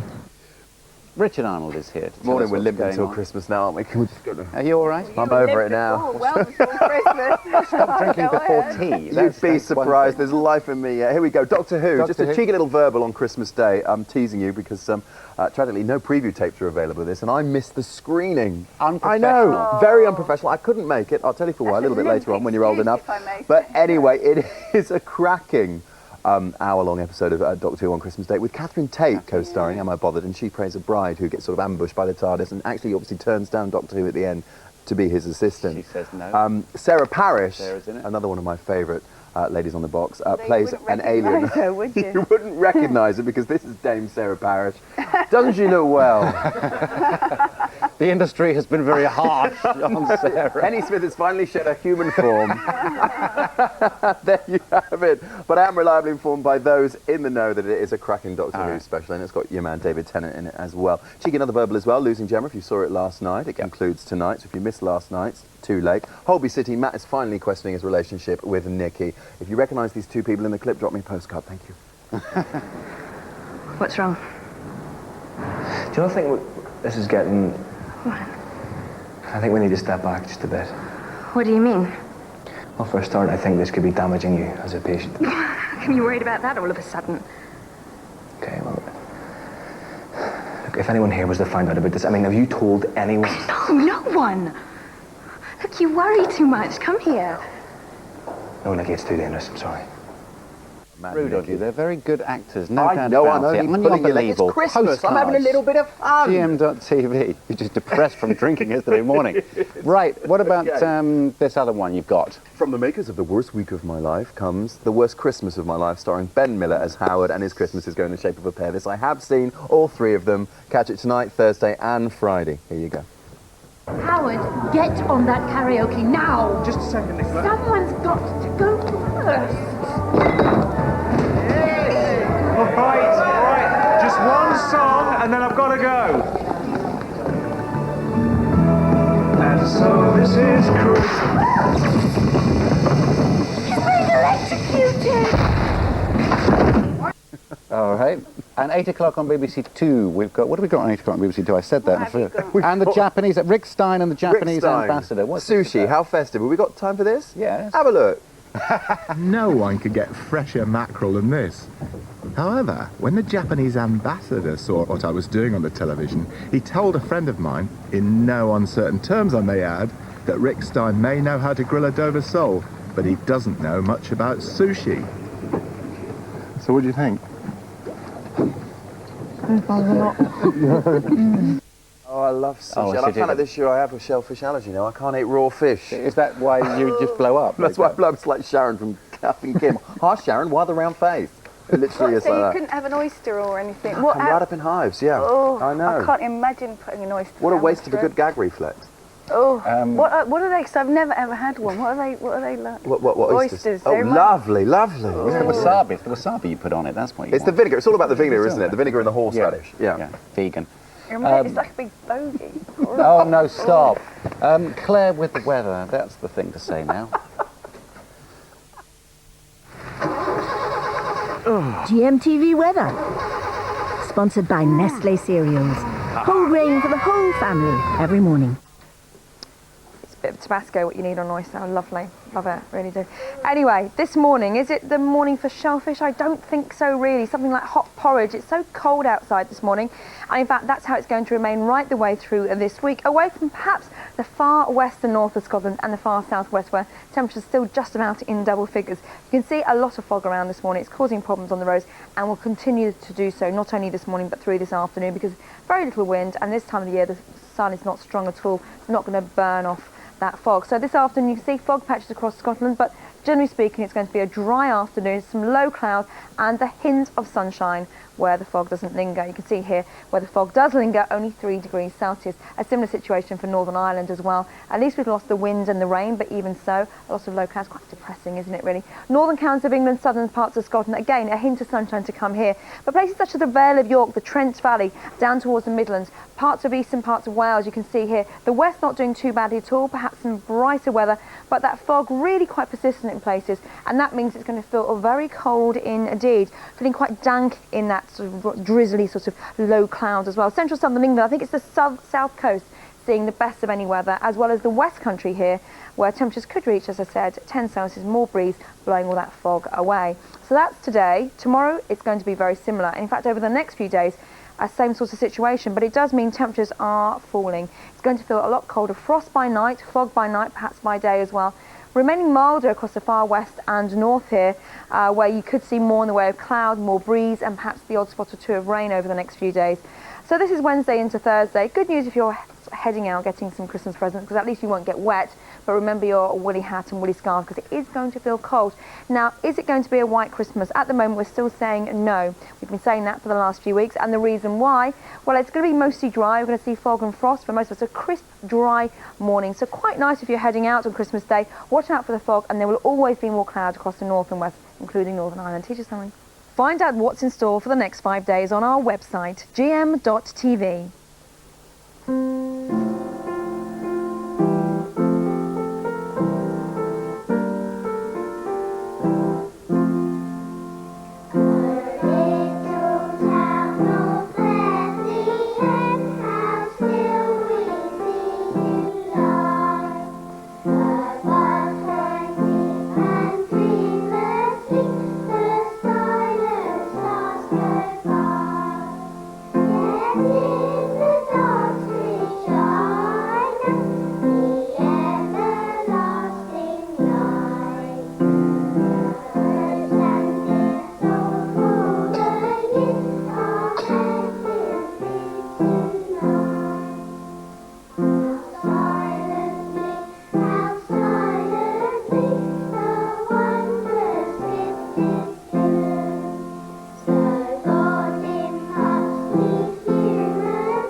Bravo.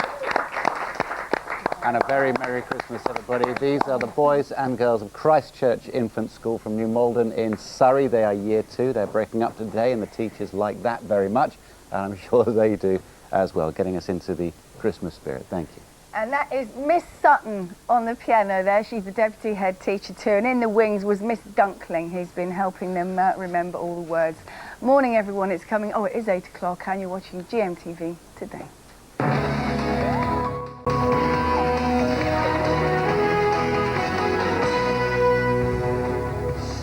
Morning to you. We have lots for you this morning, including the cheeky girls, Gabriella in particular. She joins us live in the studio to talk about her new love. It's not music, I can tell you. It's the MP, Lembit Opik. It's the relationship everyone's talking about. Cheeky. We'll be talking about it later on. Lib Dems have had a busy year, haven't they? A Christmas miracle we're going to talk about this morning. We're going to meet a boy who has baffled doctors by staying alive. Craig Boardman is his name. His parents were told he had no chance of survival. He was hit by a lorry very, very hard. but he's home for Christmas. It's a remarkable story. Craig and his family join us in 20 minutes' time. And after 8:30, if you missed Il Divo the first time around, they will be serenading Lorraine later on. Okay. 1 minute past 8 is the time. It's Tuesday morning. Detectives have been given a further 12 hours to continue questioning former Special Constable Tom Stevens about the murders of 5 women in Ipswich. Well, police have emphasised that their inquiry is continuing and they've warned local women to remain alert. Jonathan Swain is outside Mr Stevens' house. Any developments, Jonathan? There is, Fiona. Police can keep applying for these time extensions until Friday morning, at which point they'll have questioned 37-year-old Tom Stevens for a maximum of 96 hours, at which point they'll have to decide to charge him or release him. Well, it was about this time yesterday that this very suburban street here in Suffolk became the scene, the focus of a major murder investigation. As you can see, the police are still outside the home of Tom Stevens. There is a lot of speculation, a lot of detail about the past of Tom Stevens in the newspapers this morning, but as this is still very much an ongoing police investigation, it's best that we stick to what we know. We know that he worked at a Tesco supermarket until the weekend. We also know that he worked as a special constable in Norwich during the 1990s for 5 years, and until recently he worked as a part-time taxi driver in Ipswich. He also gave an interview to a newspaper on Sunday in which he claims that he knew all of the girls, and he also says that the police has spoken to him already earlier on in this investigation. That's something that was confirmed to me yesterday when I spoke to neighbours here who said that in the last couple of weeks they have seen forensic teams in the garden of Tom Stevens. Well, as I say, it also emerged this morning as well that a bunch of flowers was left last week in the red light district, signed by someone called Tom. The message read, "To Tanya, Gemma, Nettie, Paula and Annie, I knew some of you better than others, but I miss you all." It is worth stressing, and I understand that the police are still pursuing a number of lines of inquiry. They're still warning women to be on their guard, and we've just heard in the last few seconds that the police are due to make a statement at around 8:30 this morning. So we will hear from detectives leading this investigation in a news conference at 8:30. So we should hear some interesting developments then, Andrew and Fiona. Thank you very much indeed. We'll hear about that before we go off air and Lorraine comes on. Let's get the rest of the news. Here's Penny. Thanks very much. Good morning. Victims of domestic violence are to be given high security safe rooms in their own homes. The £74 million initiative is designed to stop abused women being forced to leave. Tiffany Royce reports. Abused by a partner too scared to go home, an all too common scenario in Britain. In fact, every year 13,000 families become homeless as a result of domestic violence. So now the government's stepping in to try and stop victims being forced to leave. If their partner has left the house but is still aware of where they live, victims will be offered a safe room within their own home, fitted with alarms, mortise locks, security lights, reinforced door frames and CCTV. They'll also be linked to police computers to ensure a quick response if anything does happen. It's something I think for women that maybe have relocated and don't want to have to go through that again, because to go through a rehousing twice in 1 year would be a very big thing for the mother and for the children. So having this scheme has given me the independence to stay in my own home. The government's message is that violence against women will not be tolerated and abusers will be brought to justice. The invasion of Iraq and Tony Blair's failure to influence American policy will overshadow his time as Prime Minister. That is the conclusion of a study from a leading foreign affairs think tank. The Chatham House report says the post-war debacle in Iraq has damaged Britain's international reputation, and it claims the Prime Minister has been unable to influence the Bush administration in any significant way. Today is the last posting day to guarantee that first-class cards and gifts arrive in time for Christmas. Richard Gatesford is at a Royal Mail sorting office in central London. Richard. Yes, good morning to you, Penny. Well, the postmen and women here are just getting ready to go out on their rounds to deliver a small fraction of the 2 billion items the Royal Mail are going to handle this Christmas. Sadly, though, 5 million of them are unlikely to get delivered because they've been badly addressed. Something like this actually doesn't have the address on it. This one here, very vague, and this one here, just a name. They have employed 3,000 address detectives this season to try and get some of those on their way. But historically, 5 million items will be pulped because they're badly addressed. So if you are rushing for that last post today, make sure you put a postcode on and write legibly. That's the advice they're giving. And if you're giving presents and parcels through the post, please make sure they get wrapped. Sadly, this one here to Jessica from Auntie Mel doesn't look like it's going to get there. It's come open in the post, and at the moment they've got no address for it. Just make sure you get it right. Thank you, Richard. And finally, Joseph Barbera, one half of the legendary team behind cartoon classics like the Flintstones, has died. He was 95. He founded Hanna-Barbera with William Hanna in the 1950s. It was responsible for Scooby-Doo and Yogi Bear, amongst other things. They also worked on Tom and Jerry cartoons at MGM Studios. That's it from me. It's 8:06. Here's what's happening where you are.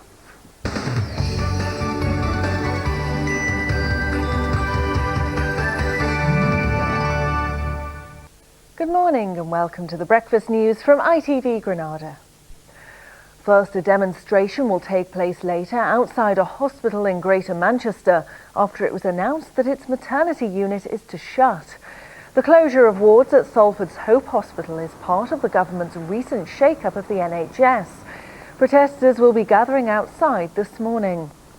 Detectives are still questioning 3 men arrested in connection with an incident when police were fired at following a bank raid. More than 100 officers from across Greater Manchester took part in the operation. 2 shotguns were also recovered, although it's not thought either was used in the incident. The raid follows a robbery last month at Horwich when shots were fired at 2 police officers. A former policeman who lost an arm in a car accident with a drink driver is to have his achievements recognised by the Queen today. Gareth Armand from Burnley is off to Buckingham Palace after setting up the Bulldog Spirit Driving School. He became Britain's most successful disabled motorsport competitor with nearly 300 trophies. Football, and Liverpool play host to Arsenal in tonight's Carling Cup quarter-final match at Anfield, and they'll be feeling confident after scoring 11 goals in their last 3 domestic matches.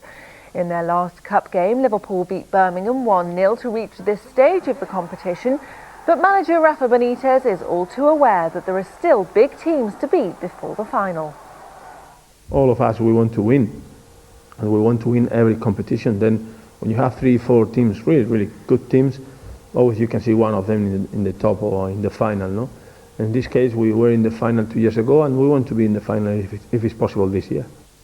Finally, in tonight's Granada Reports, we'll have the second of 3 special reports from Peru. Paul Crone travels 12,000 feet into the breathtaking Andes to visit a school for former street kids. Here they're given the chance of a new life. It's just one of the projects funded by the £83,000 you raised in our Up the Amazon appeal. And Crony also introduces the Peruvians to a spot of Kylie Minogue, and that's all at 6 o'clock. That's it for now. We'll be back at 10 to 2. Time now for a look at the region's weather.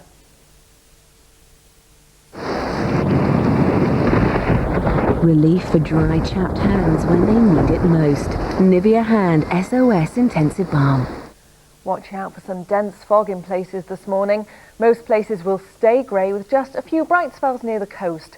This afternoon the fog will linger in rural areas and it'll stay mostly cloudy. Temperatures peaking at just 5 Celsius, so it'll feel chilly.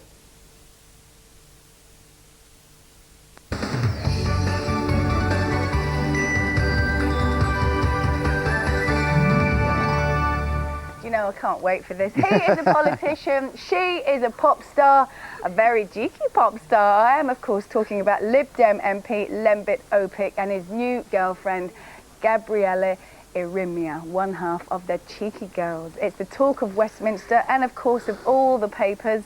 It is a love story. Gabriella's just told me that. More on that in a moment. Here is a reminder of the main players. The politician and the pop star.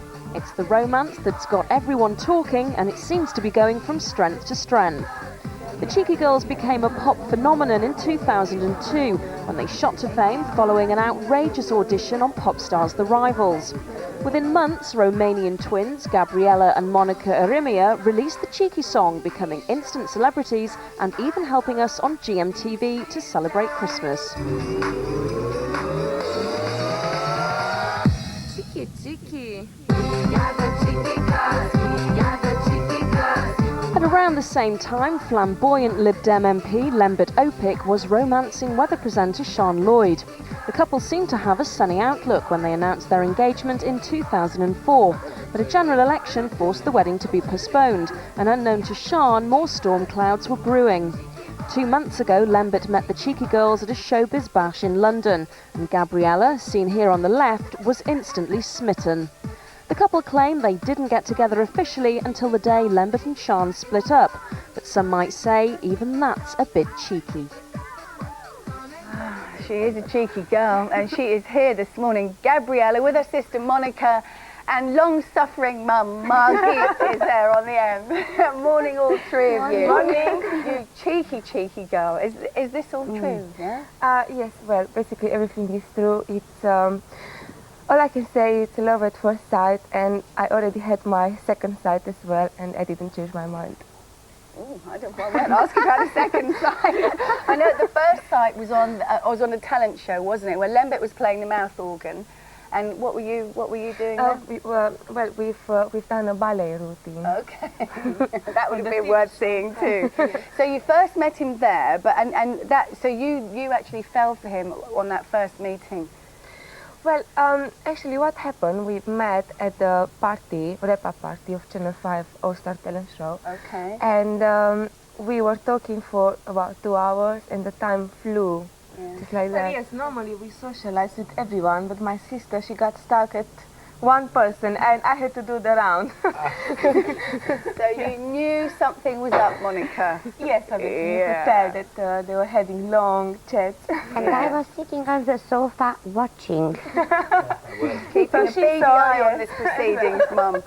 Okay, so you obviously have a lot in common, yes. Including a love of science, because wasn't your first date at the Science Museum? Our first date was at the Museum of Science, yes. Very romantic, actually. And that was purely because you both share a love of, and we know Lembit's very much into astronomy. Yes. Yeah. I honestly, I didn't go to the Science Museum before, so I found it quite interesting to have the first date at the Science Museum.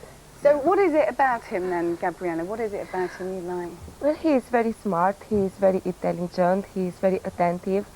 He always buys all three of us chocolate. So he keeps us very sweet.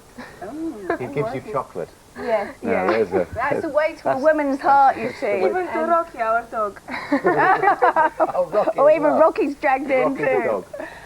Right, now then, the only trouble is, you see, according to the things that we've read, while you first started seeing him, he was actually still engaged to Sian Lloyd. You've been seeing him for 2 months. She called off the engagement 2 weeks ago. Well, we do know each other from 2 months, but we didn't actually go out together only from 2 weeks now. Our relationship was very platonic at the beginning, and we had chats, long chats on the phone, but we didn't actually meet very often. And all I can say is that I don't know Sian, only I saw her on TV, and she's a very attractive woman. And I could understand the situation, because anybody who would come out of a really long relationship would be hurt. But I'm sure that she will be very happy, at the end. Well, let's hope she is, but she doesn't sound very happy. She says that she calls it his affair with you is like something out of a pantomime. No, our relationship is really genuine, and it's not out of a pantomime or anything like that. We understand each other really well, and we are looking for a long relationship here. Well, she says he's not capable of an adult relationship. We'll see about that, really. All right. I can see you're determined here. Now, you saw him last night. What does he think of the way this is all blown up? How do you know? Well, I have my spies. It's not only Mum that's keeping her beady eye on you, Gabriella, I can assure you. You did see him last night, I know. Yes. And what does he think about the way this is all blown up and the way we're all very interested about it? What he said to me, Gabi, I never knew you are so famous. Yeah. So he was quite impressed by the all attention from the press. But he thinks that we are managing quite well. Good. Now, Mum, I know he's been to the family home as well. Yes, he did. Now, when he came the first time, he was a little bit shy, reserved. He came in the house, he did not know probably what to expect, how we are going to meet. You know, I am a little bit of scary, cheeky mom, that's what everybody says. So I invited him and I said, oh, please make yourself comfortable. And the first moment he saw our dogs, the Irish Wolfhounds, the girls' minder. And that's Rocky, yeah? Yes. Rocky the Irish Wolfhound. Everything was fine. It was a kind of general acceptance because our dog loved him. Good. Well, as long as Rocky loves him, he's fine. Yes, and he said as well that he finds our house very warm, very welcoming. Yes, exactly. It's quite nice. And it's very relaxing also. So they can watch TV, they can take their shoes off. They can talk about asteroids. Absolutely. Whatever. And he loves mom's cooking. He loves and he goes in the kitchen and... He's looking at what you're cooking, yeah? Well, he's going to be well looked after, isn't he? Yes, he's very shy, but he's a very nice person. Yeah. And Monica, what do you think? So I know you two are so close. What do you think of well, I can say that I'm so happy for my sister. She's never been so much in love. She never had a proper boyfriend. And well, I can say that she's dreaming with her wide open eyes. In the house, she's not doing cleaning anymore, so this is quite, she's not washing the dishes anymore. She's not responding when I call her, so like she's not hearing me. But other than that, she stays hours on the phone. And even at the gym, even when I go to the gym, she's not coming with me. She always comes 2 hours later because she's still sleeping in the morning. She's been having dreams. How lovely. But you're neglecting your duties, Gabriella. That just won't do. I know. All right, well, listen, all the very best. You do seem very happy. You I seem am really happy. Very love-struck. Good. Well, I hope it works out for you. And Monica, I hope it works out for her, for your sake, and for Mum's sake, Thank too. you so much. Thank you very much indeed. As Andrew said, 3 for the price of 1. That's not bad, is it? No, very, very, very good. Monica, you've got somebody or not yet? I don't have a boyfriend, so Right. I'm looking for one. 81189 on the text then this morning. We could do a bog off, couldn't we? Buy one, get one free. Exactly. It's a special offer right over there, ladies and gentlemen. All right, thank you ever so much. Lovely to see you. Thank you. Thank you. I can see why the papers love it, can't you? Still to come this morning, your chance to win £20,000. That's our competition today, and we'll give you one of these 3 as well if you fancy it. Oh, that's naughty. And we meet the 7-year-old boy who doctors have given up for dead, basically. He's called Craig Borman. He's defied all odds to be at home with his family for Christmas. It's a lovely story, and you'll hear that later after this message from Corporal Boyle. He's one of our boys who won't be spending Christmas at home because he's in Iraq. I'd just like to say Merry Christmas to my wife Helen, Jamie, Sarah and Lynn. Have a good one, and hopefully see you shortly.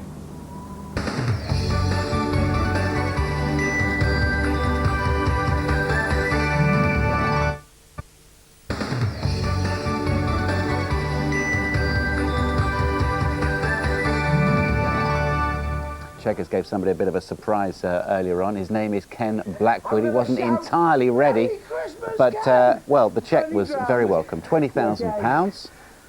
Let's see how they're getting on now. All right, Keith. Hey, hi, very good morning to you. This is the man that we woke up out of his bed this morning. You were in the shower, weren't you? Yeah. Hey, now look, this is totally unbelievable, which proves our competition is the most genuine in the world. Tell them what you won. Holiday in Florida 2 years ago. He won a holiday in Florida with Gmtv, didn't you? That's right. And now you're taking us to the cleaners, you are. £20,000. What are you going to spend the money on? A car. A car? Just for you? No, for Lorraine. Oh, for you? Just for you? You are a lucky girl. You could be a lucky winner on Gmtv. Look, it's £20,000. We're not messing about. You can have it before Christmas. If you want to enter our competition, you need a question. Here it comes. Who had a hit with Merry Christmas Everybody? A. Slade, B. Spice Girls, or C. Supertramp?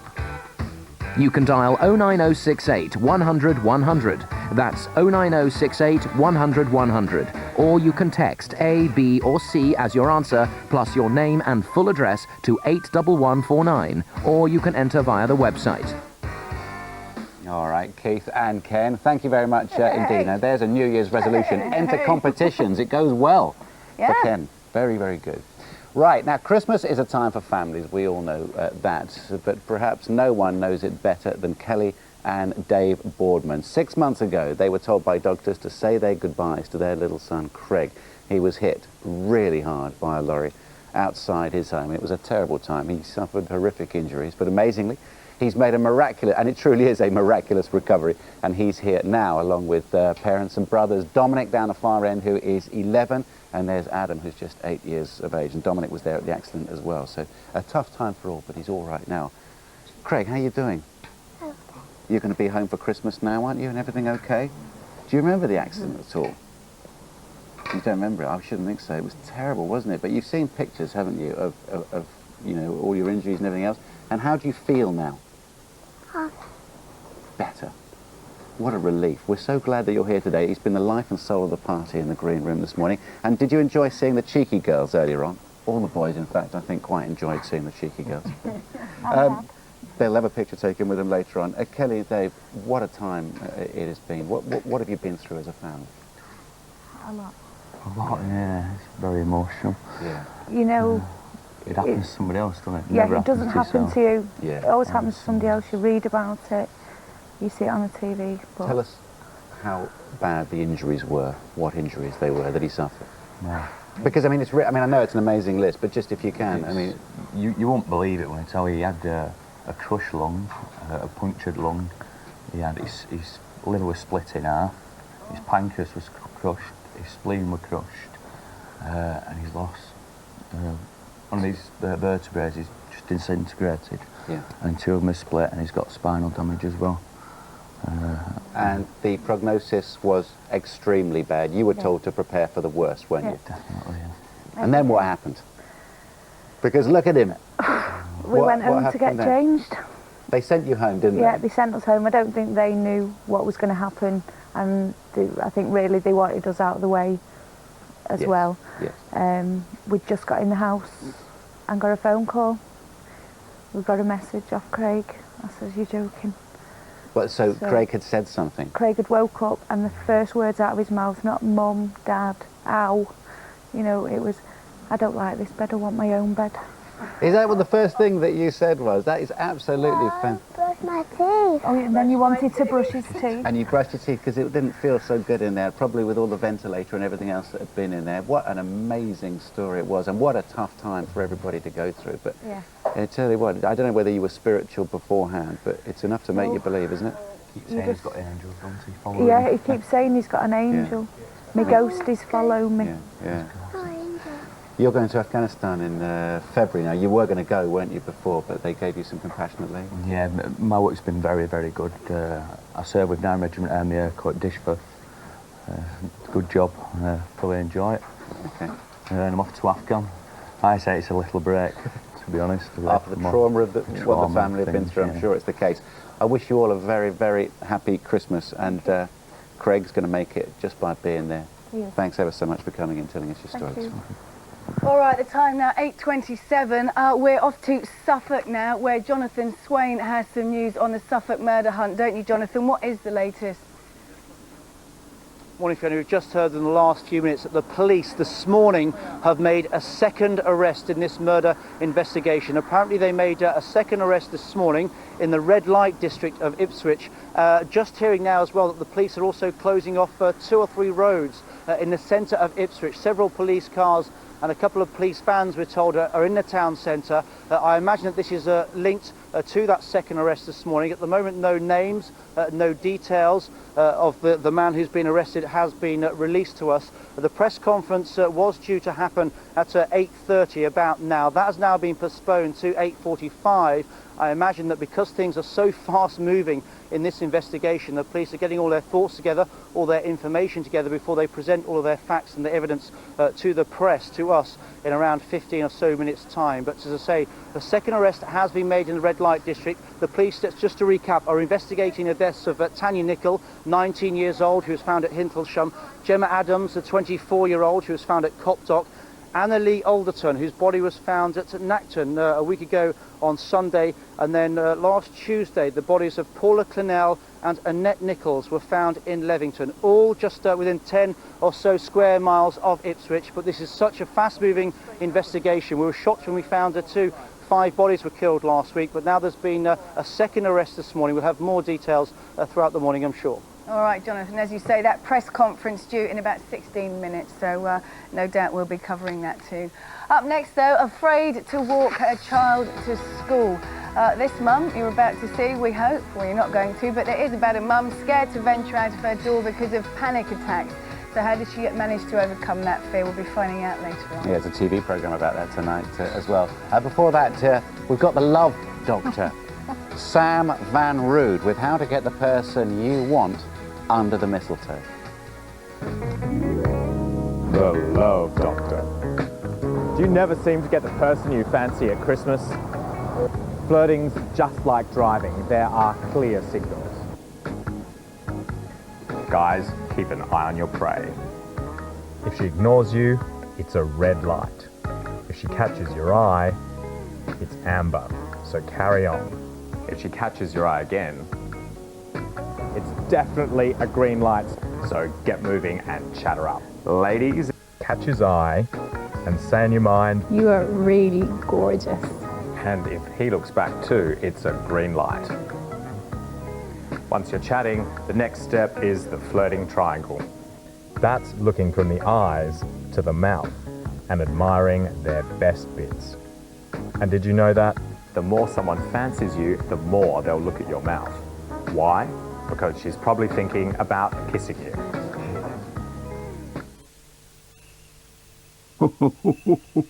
Forgotten something, Rudolph? Last minute Christmas with Tesco.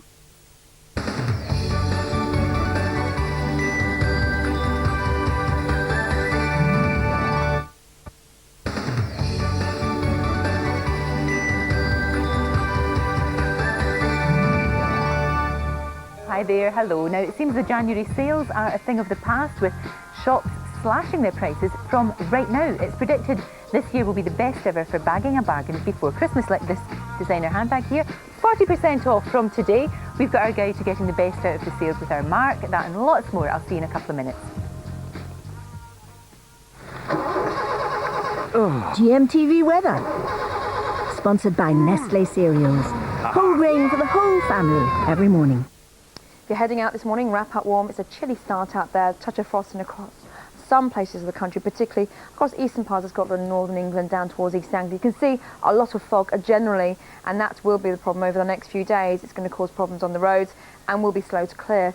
Northwest of Scotland seeing more in the way of cloud, the odd spot or two of rain here. Elsewhere really is a case of that fog lingering on across many parts, and that means temperatures really struggling today, at the very best 2 or 3 Celsius, but in the northwest and the southwest of England probably up to around 9 or 10. Fiona. Thanks very much indeed, Claire. At this time of day, a lot of us walking our children to school. We're going to be talking about a lady now called Sue Turner, who is too scared to walk her child to school, and that's because she suffers from agoraphobia. She's not alone though. 2 million people in this country suffer from agoraphobia. Jackie Cabler's with Sue this morning. Morning to you, Jackie. Morning, Fiona. I'm just standing just outside Sue's door, which is obviously no big deal to the majority of us. But to Sue, this was unthinkable. She could not step over this threshold for around 3 years. That's how bad her agoraphobia was. And of course that impacted on everything in her life, particularly with her daughter. She wasn't even able to take her daughter to school. Now, thanks to a documentary, which you'll hear more about in a minute, Sue is now well on her way to the cure. But before we talk to her, let's just take a look at a clip from that documentary, which shows Sue attempting to take her daughter to school. I'm going back. It's too far for me now. I can't do it anymore. All right. Adrian's school journey is always the same. Her mother's dream is to be able to finally take her there.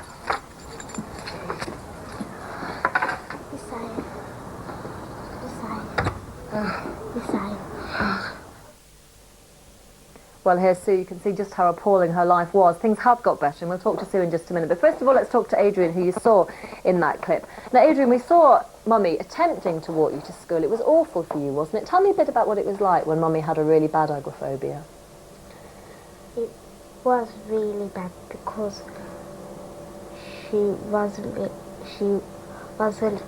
couldn't even walk up to the shop. So it was hard for you, wasn't it? And you tried to look after her, didn't you, and help her, but it was difficult. And are things much better now? Yeah, we're going out like for meals often. Brilliant. Okay, let me talk to your mum quickly. Sue, when it was bad, it was very, very bad. Just talk me briefly through what the bad days were like. Sometimes I couldn't even face getting out of bed.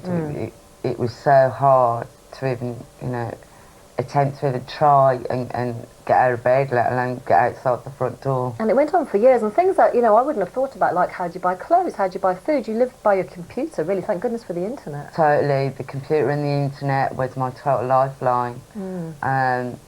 In the day as well, you know, human communication with other people was obviously a big thing.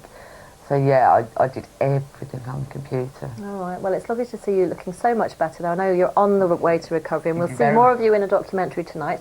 I think you've got more details about that back there, Fiona. We actually have, thanks to Sue and thanks to Adrian there, who's been real support for her mum. Yes, Professor Paul Shalkovskis is with us. He's the clinical director at the Centre for Anxiety Disorders and Trauma at London's Maudsley Hospital. And you, Paul, feature in this House of Agoraphobia programme, don't you, because you treated Sue? Well, I and my team, in fact, I have to say that. Naturally. Yeah. Yes, we worked with Sue, and of course, in fact, with any kind of anxiety problem, in a sense, we help people treat themselves, and Sue did the work. Right. She sweated, and we kind of stood at the sidelines. But where does, because this is sort of panic attacks and anxiety that has gone to the extreme, isn't it? But where does the anxiety come from in the first place? Well, you can almost think of the panic attacks or anxiety attacks are like an accidental thing, and it might be you drank too much coffee, you're premenstrual, you know, you're stressed out of your head, your body starts to react, and then you think the worst. You think that, for example, you're dying, having a heart attack, and if you don't get the chance to correct that idea, then it takes off, and quite understandably, people don't go out because they think they're going to die or they're going to go mad or pass out or whatever. How does it get to that stage? I mean, because a number of us have had panic attacks or severe anxiety that stops you sleeping, your stomach's churning. But how does that, Sue, for instance, Sue's case, how does it go further than it does for most of us? It is actually down to bad luck, in a sense. If you're in the wrong place at the wrong time. In Sue's case, there were issues to do with, you know, with her feeling that she was actually extremely severely ill. There were reasons why she thought that might happen, and if you begin to avoid, then the avoidance takes over, and actually the solution becomes the problem. The sort of not going out, the protecting yourself becomes the problem, but it's very hard to tough it out as well, and that's of course what we help people do. And what is the cure?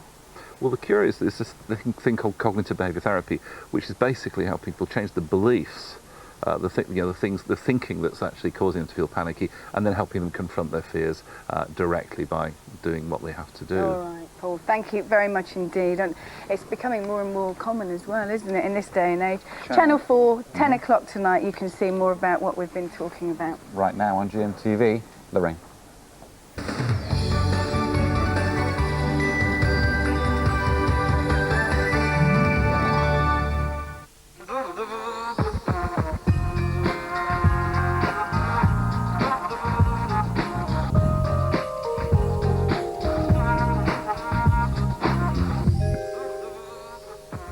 We're here on today's show why leaving your Christmas shopping till the last minute can actually pay off. The sales are starting this week, but before you get out there, we've got the guide to bagging the best bargains. Our Mark's been on the case, and is that the worst Christmas record ever? Well, Janet Street Porter thinks yes it is, and she's going to be telling us why most Christmas records should be banned. Our celebrity chefs get your taste buds going with the best tips for Christmas dinner. Also, Il Vivo's faithful fans have been standing outside in the cold all morning. Two of the boys are out there handing out warm mince pies. Aren't they adorable? They're going to be back later on. I hope they will be anyway to perform White Christmas for us. Looking forward to that. Such loyal fans they have. Extraordinary. But first, my next two guests are two RAF wives. They wrote to us asking for a makeover while their husbands are serving away in Afghanistan. So we went to find out more about them. I'm Lou Coles. I'm married to Pez, who's a crewman on the Chinook in the RAF. And I'm Alison Shell. I'm married to Shelley, who's a pilot in the RAF. And both are currently away in Afghanistan for Christmas. It's the first time he's been away at Christmas, especially with the children. We've not experienced it before. So what I'm hoping to do is just to try and keep it as it would be, as normal as possible. It's not the first time my husband's been away for Christmas. He was away 2 years ago in Baghdad. It's not very easy, you know, being without him, but for the sake of the children, you've just got to put a brave face on and, you know, get on with it, really. Pez is a loadmaster, which means he's in the back of the aircraft, and he's one that you'd see hanging out the door or off the ramp. My husband, he's a pilot. So he flies it, and that's it, really. Well, he keeps them safe, though, doesn't he? He's the one that's in control. The support around here is just your friends, really. Well, we use our Mm. friends a lot. Yeah. Oh, I'm so excited about the makeover. I can't wait. Can you? No. I want to look different. I really do. Boring old men. We both hit 40 this year, didn't we? Oh, thank you. Yeah, I was going to keep that quiet. And I fancy looking a bit younger if I could. That would be fantastic. Well, Louise and Alison are here now, along with our makeover team, stylist Faye Sawyer, hairdresser James Galvin, and makeup artist Fiona Johnson. It's great to see you two. It really is. It's lovely to see you. Thank you for writing to us. And what kind of thing would you like us to do then? What are you after? I'm after a lot of makeup tips. I don't wear makeup. I don't have a clue. When I go out in of an evening, I haven't got a clue. And it does change the way you look dramatically. It does, Fiona, doesn't it? Absolutely. So that's my main thing, but also I wouldn't wear certain things, so just to see what people would put me in. Well, I'll tell you what, there's lots and lots that we can do, and especially this time of year, there's lots of glitter and lots of things like that. Is that what we're going to be going for? Yeah, it would be really nice to give the ladies a bit of a treat. I know we're going to do a night out before their husbands come home, but we want some clothes that are kind of, with you particularly, Ali, we want to make sure it's a dress you can wear, you know, and grow into a little bit. I can't believe you're pregnant. Yeah. That's the tiniest, gorgeous wee bump there. Look at it, it's lovely. Yes. That's so gorgeous. So there's lots that we can do, and maybe something that as you grow, you know, it'll still be good. Excellent. So 4 months you are just now? Yeah. Has your man been away from home before at Christmas time? Yes, yeah, 2 years ago. It's hard to deal with that, isn't it? Really, really difficult. So what do you do? Do you have Christmas when he comes back? Do you just pretend? And well, I suppose that's not so bad. And Louise, your man's not been, this is the first time? This is the first time, yes. So it's all new to me, really. It's going to be hard. Yeah, but we are planning to do a mini Christmas when he gets back as well. For sure. And I guess you all must be, you almost get a lot of support. Hey, I say, look at them. Aren't they lovely? That's actually a few years older. No, don't spoil it. Don't spoil it for us. They're a bit grayer now. Fine looking fellas. And of course you must worry about them. It's so difficult when they're out there. It's so hard. But I guess you must get a lot of support from one another and a lot of support from the other wives and girlfriends. Friends are the most important thing. Exactly. They really do. They make up for your family that aren't around, really. Oh, of course. And I'm sure on Christmas Day there'll be a wee tear shed, that's for sure. And you'll be thinking about them. But we're going to make you look absolutely gorgeous. So we're going for it. Lots of glitter, lots of good stuff like that. We are. Excellent. What about hair?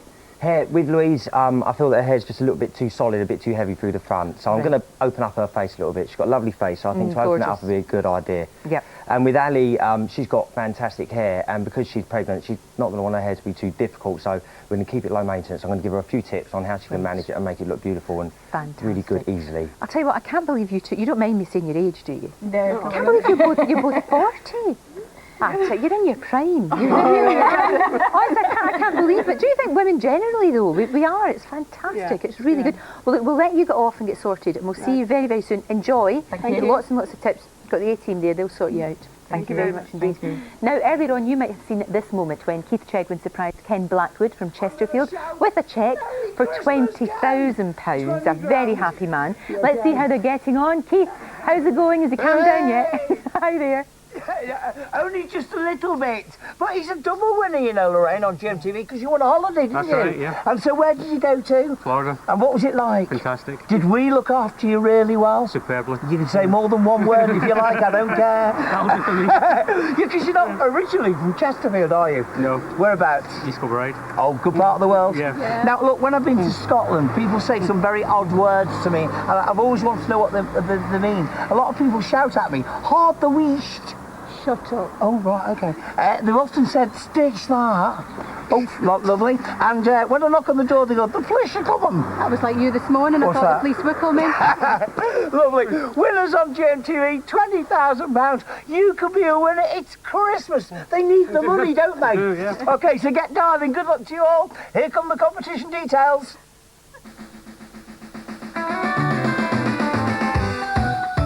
It's Christmas! And Gmtv is giving you the chance to win £20,000 every day this week. You're a £20,000 winner. Fantastic! To be in with a chance of winning, answer this question. Who had a hit with Merry Christmas, Everybody? A. Slade. B, Spice Girls, or C, Supertramp? You can dial 09068 100 100. That's 09068 100 100. Or you can text A, B or C as your answer, plus your name and full address to 81149. Or you can enter via the website. Oh, go on, I genuinely wish you the best of luck on Gmtv. I could be knocking on your door tomorrow morning. I've got to go now because they've agreed to put me on a full breakfast, sausage, egg and bacon. Thank you ever so much, cheers. The kitchen's that way, is it? Lovely. All right, I'll see you tomorrow, Lorraine. Take care. Thank you, Angel. Bye. Thank you very much indeed. Thank you. We're going to be talking about those Christmas songs soon because after the break, when we come back, we'll find out which festive tune gets Janet Street Porter rocking around the Christmas tree and how you can get yourself a designer handbag for half price before Christmas. First though, Stuart Edgar is spending this Christmas in Iraq and he's something he wants to say to his loved ones here. I'm Stuart Edgar, I'm from Cumbernauld. My message is to my fiancée Viv, my wee girl Rachel, my stepchildren Rebecca and Lauren, and to my dad. Hope you have a Merry Christmas and Happy New Year and I'll see you soon. Love you all.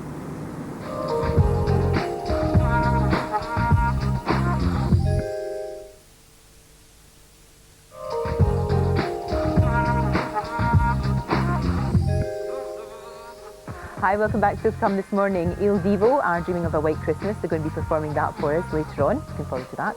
Also, from your turkey to your Christmas pudding, we've got top tips for a perfect Christmas dinner. First though, it's that time of year again when the pop charts are awash with novelty Christmas songs and Janet Street Porter's not that happy about it.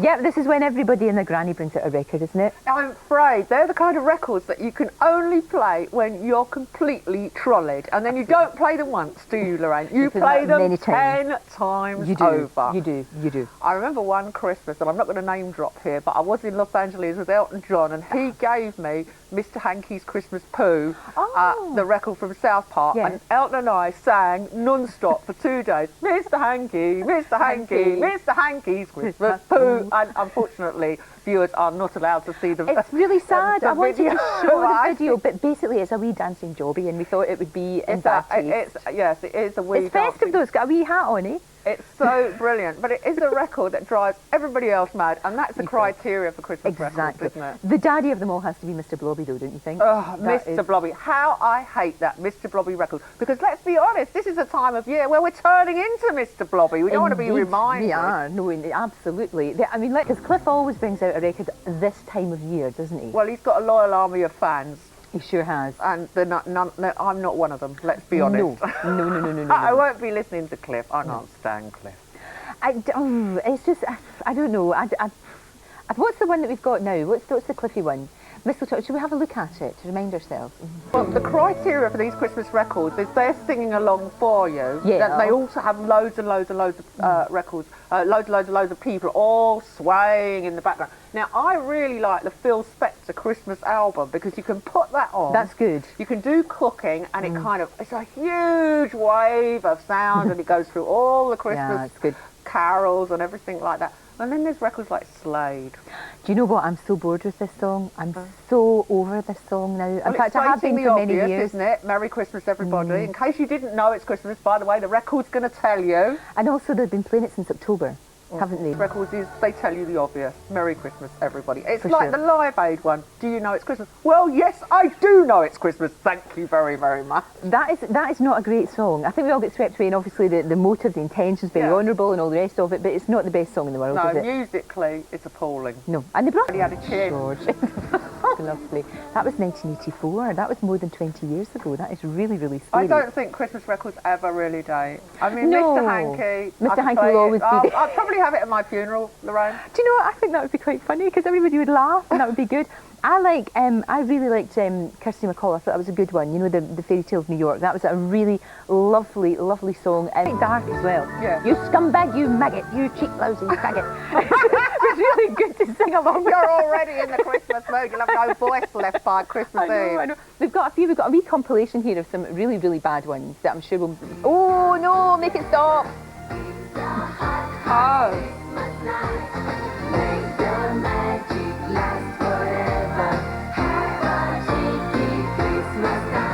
Take it!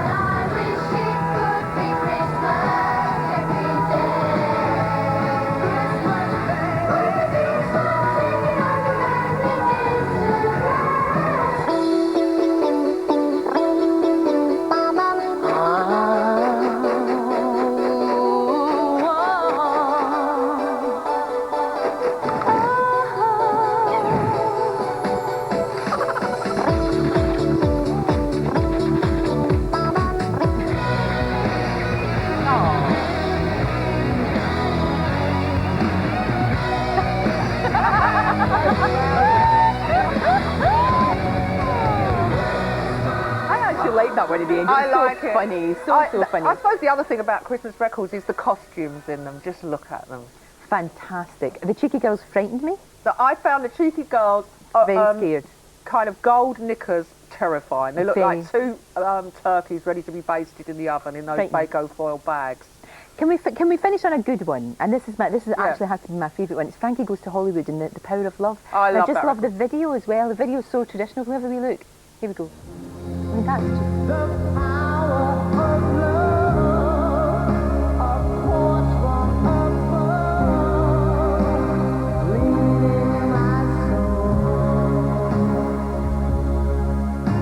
Well, that's a record where the singer can sing and it's got a Christmas theme and it's about the real truth about Christmas. That's fabulous.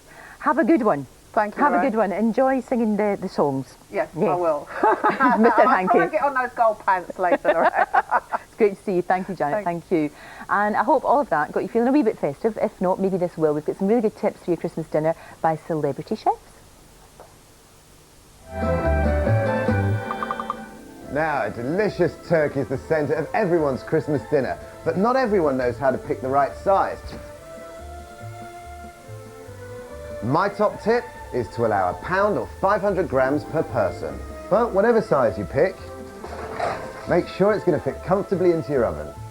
So once you've got your perfect turkey, I've got the perfect tip on how to prepare it. Some soft unsalted butter, some fresh sage, some sliced dried apricots. This adds loads of flavour. Pack it on your turkey and finish it off with sliced pancetta. I have a very, very good tip for roast potatoes. Boil them first a little bit, then we'll coat them with semolina flour, which will give them that lovely crisp feeling when they come out of the oven. Olive oil, garlic and rosemary in the oven. Well, I've got another great tip for roast potatoes too. Start off by blanching your roast potatoes, dry them out straight into hot goose fat, little salt, little pepper, and finally we're going to sprinkle over a little powdered stock cube all over the top, and this will just glaze and caramelise. Now here's a great tip on what to do with your carrots this year. Whole peel carrots, garlic, some fresh thyme on the top, a drizzle of olive oil, and the trick is straight into the oven to roast. And after 30 minutes, fantastic. Chipolato of pork sausages. Now, the main tip here is to give it a little bit of boiling water for about 2 minutes so they cook inside. Wrap them with lovely pancetta or bacon, throw them in the last 5 minutes into your roast, and they'll be moist inside and fantastically crispy on the outside. So one of the biggest headaches when cooking Christmas dinner is getting your timings right. So a really handy tip is get all your vegetables blanched off first, refreshed and chilled, and when you need them, just get them in the pan with a knob of butter, a little salt, little pepper, bring them up to heat, and then straight out onto the plate. And finally, if flaming your Christmas pudding is a bit of a flop, here's my top tip. The trick is to warm the brandy or the rum in the pan and make sure the plate's nice and hot too. So there you are, some great tips there. Now look who I'm joined by. Il Divo are back by popular demand. Everybody loved the last time you were in. It was fantastic. It was really good. But you all must be exhausted. A little bit. A little bit tired. A little bit tired. You will get some time off at Christmas, I hope. Yes. Good, good, good, good. And you're going to give us a Christmas song today, which I'm really looking forward to. It's their own take of White Christmas, Il Divo.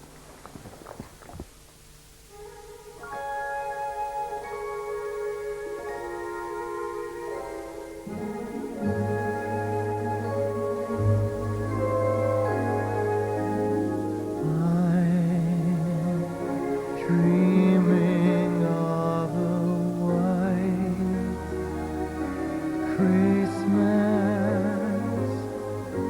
just like the ones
Thank you, boys. That was absolutely beautiful.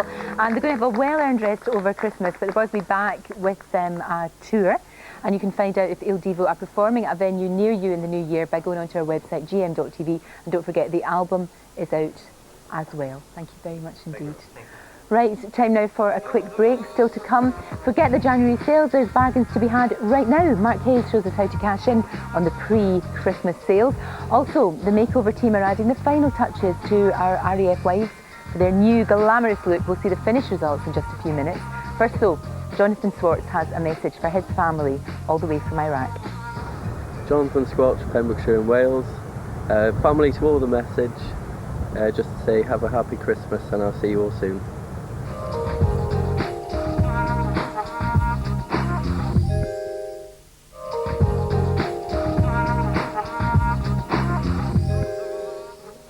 Hi, welcome back. Still to come this morning, Mark Hayes is here with his guide to strategic sales shopping. Sales have started already.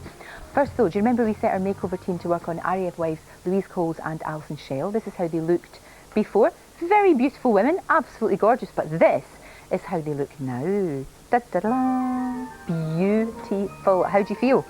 Amazing. You look Absolutely really lovely. amazing. You It's really fantastic. do. You look beautiful. Absolutely Really stunning. I still can't believe you're pregnant. I That's perfect. I know. Perfect dress for that though. Yeah, It's lovely. great. Talk me through the clothes, Fee.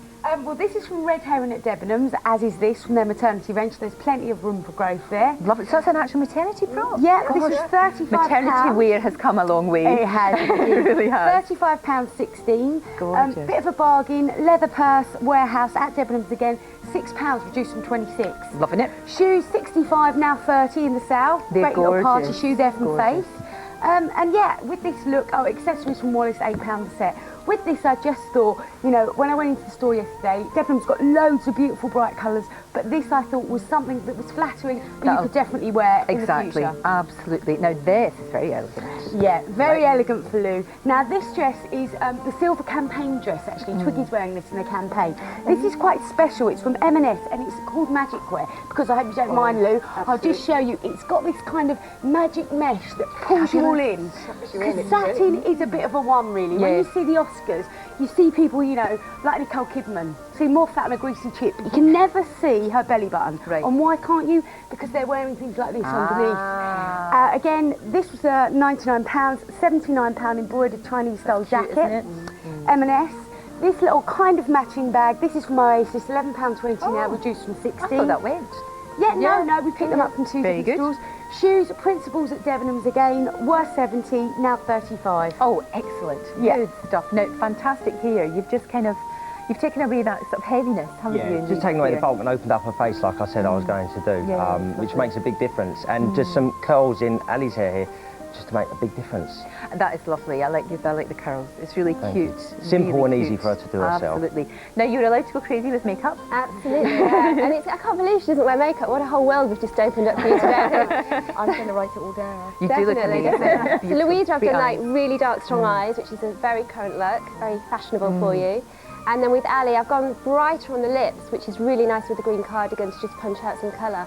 And one thing I think you noticed earlier when I was getting ready, they both have red flushes that sometimes come through. Yes. You know, if you're a bit nervous or something. Oh, yeah. And you've had this problem for years, haven't you? And it's been quite a problem, but there's a product that can get rid of it just like that. And I've introduced her to it, so... Excellent. No more red flushes on the neck. Fabulous. Well, you both look amazing. You really do. Now, obviously, you're going to be missing your boys because they're not going to be with you because they're serving overseas, sadly. We'll make sure that we get a photograph of you out to them and see what they're missing. Oh. See what they're missing. Don't be worried now. Won't let you out. Won't let you out. When are they back? Do you know? Don't know. Don't know. January sometime, don't know. Never know. We're just showing this picture again because we liked it so much last time. That's the boys, and they are absolutely gorgeous. Oh, absolutely gorgeous. I hope they keep safe and you look absolutely beautiful. Have a great Christmas and thank you, gang. Thank you very much indeed. Thank you. Now, in just a moment, Mark Hayes reveals his must-have sales items, but first, here's his guide to successful sales shopping. We all can't wait for the January sales, but sales season is actually upon us already and the stores are literally reducing the prices as we speak. So follow my top tips and bag yourself a real bargain. Each season has its own particular trends, but some are going to see you right through next year. So here are my top 5 to keep an eye out for. Well, if monochrome's good enough for Marc Jacobs, it's good enough for me. So keep your eye out for this look. Well, you can't beat a bit of metallic, so get ahead on next season's robotic trend. Guess what's made a comeback? It's the old summer favourite, the colour nudes. Do you know what? I think it's time to get the fake tan out, girls. Well, you were unsure about it last season, but volume is back with a vengeance. Look at this shape. Factory Girl is a big look right now, and it's going to carry on all the way through to next spring, summer. So there you have the trends. Now for the all-important do's and don'ts to ensure you have the perfect day sale shopping. Do make a shopping list. Do wear flats. All that walking around is going to kill your feet. Do wear layers, and make sure you wear a little vest top underneath, which means you can try on clothes in the middle of the shop and avoid all those nasty queues. Do watch out for reduced classic items. If you find a pair of jeans that suits you and you can afford it, buy two. And do get in first thing. Remember, the early bird always catches the worm. Don't buy anything too big. Are you really going to get it taken in? And whatever you do, don't buy anything too small. I mean, I'm never going to squeeze into these. Don't bring a friend. They're going to drag you away from your bargains. And whatever you do not bring your partner. You do that all day. So don't be scared of buying even if you're not 100% sure, because most stores still have a returns policy even during the sales. Don't be tempted by shoes that are even the tiniest little bit tight. I promise you, you'll regret it. Sorry. Finally, don't get stressed or bad-tempered. Remember, it's just sale shopping. It should be fun. Excellent tips there. Marcus here now with his must-have sale items.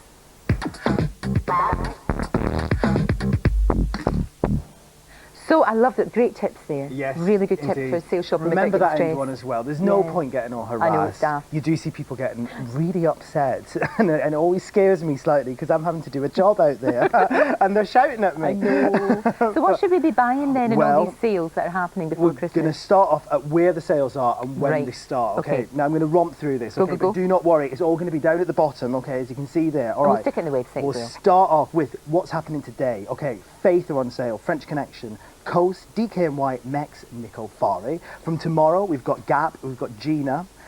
Thursday, we've got Hobbs, Russell and Bromley. Friday, we've got H&M. And Oasis, we've got Saturday, okay? They're starting on Saturday, okay? So, it's all kicking off. It's going to be mad. It's all going to be mad. So what should we be looking for, though? Well, obviously there'll be things there for sale that maybe it's a bit daft to buy. There is, but there is some fantastic buys out there at the moment, okay? So, I mean, the big sales are going to still kick in on Boxing Day, okay, or Christmas Eve. That's when the biggies are going to kick in, but you've got some great reductions at the moment. So we'll start off with the designer handbags. If you're in the market for spending quite a bit of cash on a bag, okay, we're going to start with these beauties, all right?